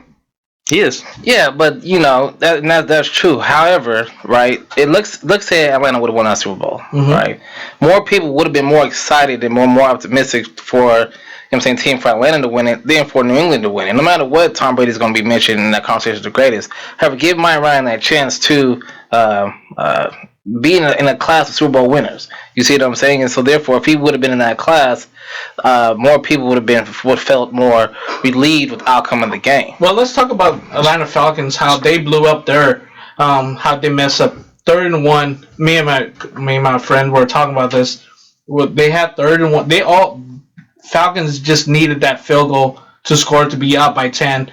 But what happened was 3rd and 1. Matt Ryan went into a shotgun. How are you gonna go do it? 3rd and 1 went to a shotgun when that shotgun already you're losing 5 or 6 yards because of that. And now, if it was a 3rd and 1, he could went under center, give the ball, let Freeman, I believe, run the ball to get that first, or at least close to it. So you go 3rd and 1, you throw the ball. Don't blame Matt Ryan. Do not blame Matt Ryan for that. He's following what the coach. What Kyle Shanahan called. Why? I mean, he could have audibled, but at the same time, he's following what Kyle Shanahan, the new Niners coach, has called. Yes, he did. He could win his own and call. He could have. He didn't. That's not all on him, though. It's all on Kyle Shanahan. There was not just one time that we can talk about one play, one series right now. But there was also, heck, right now you had 2 studs of running backs, Tevin Coleman and Devontae Freeman. Devontae Freeman had 75 yards and 12 carries. You had an opportunity multiple times to run down a clock, and you didn't do it. You decided to throw it. Multiple times, and so with 4 minutes to go, instead of running it, we're gonna really push this one spot right now because this was a big key in the outcome. It was 3rd and 1. You get called for a holding penalty, and then you put him into a shotgun situation, and then he gets sacked taking him out of field goal position, which you're absolutely right. That was one big issue, but there were plenty of other times that you should have ran the ball and you didn't. I think about it like this. Let's say that Matt Ryan didn't follow that play call and he would have caught audible or done something he wanted to put in his own hands, and it would have failed. Man, look how much trouble he would have been in. He would have been a joke. You know, he'd have been the other type of goat. No, Yeah, man, depends. as long he takes. I went against what the coach said. He has to take his fault. I mean, he had to take it no matter what. To be fair, though, what if he would have handed it off to Tevin Coleman? What if Tevin Coleman would have fumbled it? Yeah. We would still be in the same situation. We'd be doing it the other way around. Why did we give it off to Tevin Coleman? Why didn't we put it in the MVP's hands? Why didn't we do this? It's like when Seattle lost the Super Bowl to New England, and everybody said, "How come they didn't give it to beast mode?" I think that everybody's expecting that play to happen, so therefore they try to think outside of the box to come up with a play to keep momentum going or whatnot. So if that play is successful, then we won't be looking at it from this negative view. We'll say, "Oh, well, they did a good job," like when he did the onside kick in the Super Bowl for the Saints. If that would have been a fail, then who knows how the outcome of the game would turn out? But he succeeded on it, so therefore we look at that coach for the Saints as a intelligent coach who's a risk-taking coach, and so those type of plays are defining moments for coaches who just have to go out there and take those risks in those situations. On the flip side of it, don't ever count Tom Brady out. I mean, I don't care what anybody wants to say. You can hate the guy, you can love the guy. Don't ever count him out. He's down by 25 points, no big deal. That's fine. I mean, he's going to find a way to win. That's crazy. Scoring, 19 points in the fourth quarter in order to force overtime, handed off to James White. Turns out Dion Lewis may be done for a very, very long time. He was the last play, and he kind of landed awkwardly and fell out of bounds right before everything. I believe James White had 14 reception. Yeah. That's crazy. Plenty of records been broken this weekend, and I think that people are looking at this game completely wrong. I think it was a great game all the way through, and I think that regardless of the outcome, I think that whoever won, everybody wins, kind of thing. I won. Me too. Oh, I lost. Bummer. Well, 2 out of 3 ain't bad. I won. I won for other reasons. So did I. I was talking so much mess on social media, I lost big time. Hey, here's the deal too, though. I feel like James White, he did get bamboozled. He did get taken for granted or whatnot. He should have been the Super Bowl MVP. It's kind of hard to go against someone that threw for 466 yards and threw for but how many touchdowns? Times. But out of those 460 yards and those touchdowns, how many were to James White though? He had 14 catches, from what I understand. 14 catches. 14 catches, 110 yards, and 1 touchdown. That's pretty big. Oh, I'm not sitting especially for a running back. I'm not sitting here saying that was a bad situation because, I mean, heck, Julian Edelman, 5 catches, 87 yards. Danny Amendola, 8 catches, talk about that. 78 yards. About Edelman's catch in the fourth? Oh, beautiful! Change the tone. Yeah, the catch. I think it's changed the tone. I think that we look at everything, and I think that was another play that just completely changed the whole tone. Mm-hmm. So you can't be mad about that. Overall feeling of the Super Bowl. Not the halftime show. We're done with the halftime show now. Apparently, that was a hotter topic than I expected. But feeling about the Super Bowl, does it get you excited for next season already? Yeah, it does get me excited for next season. It's going to be a good season. Teams are going to reevaluate, go back to their playbooks. It's going to be a good draft class coming out. So, yeah, I'm excited. I hear rumors that Marcus Ware probably... Those rumors going back? We'll be able to go back Cowboys. Come on, baby, let's go. Let's go. Put him back on. Let's go, baby. We're on there. Never mind. I do want him to come back. Yeah.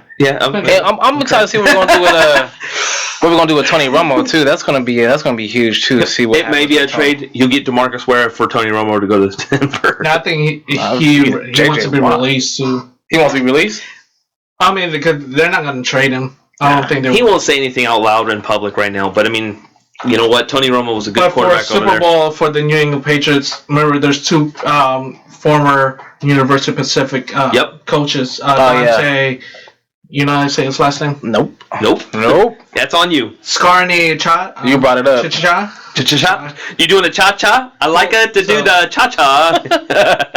You're making fun of his last name, not me. I'm making fun of you saying his last name. You try to say his last name. All right, where's it at? Right here. Oh, goodness gracious. Look at him. Look at him. Oh, goodness gracious. Oh, what the heck? Where'd it go? Excuses. He lost it. I did. You went all I did was unplug. You right there. Okay, give me back. I'm gonna try and. For those who's watching, go on Pacific.edu. You'll see the Scarneccia. That's how you say it? Hey, I got better than you going. I like it to do the cha cha.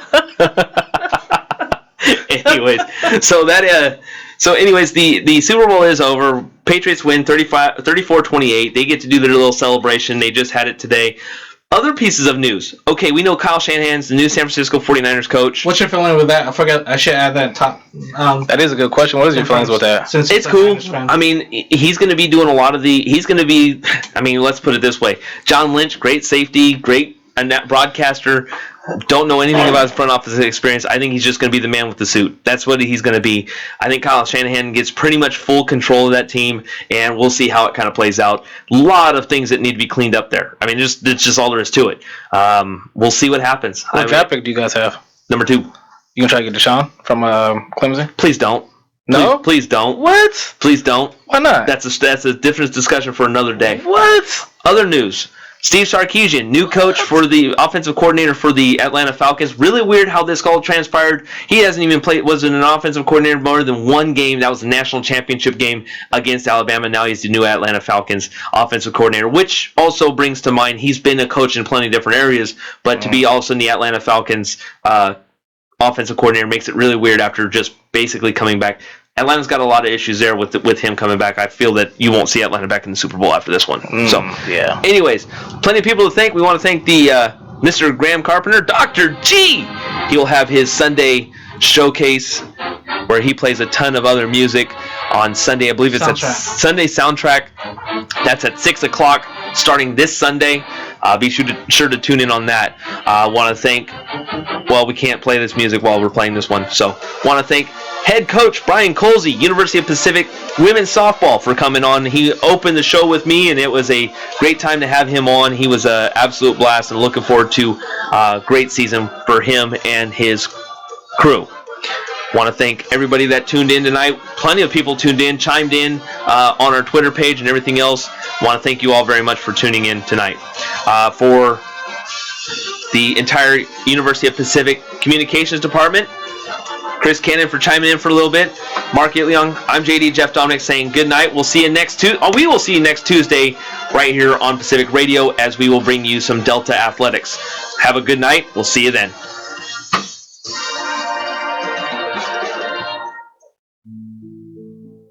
In the small town of Elmira, New York, a boy was born into an all-American family. The odds of him opening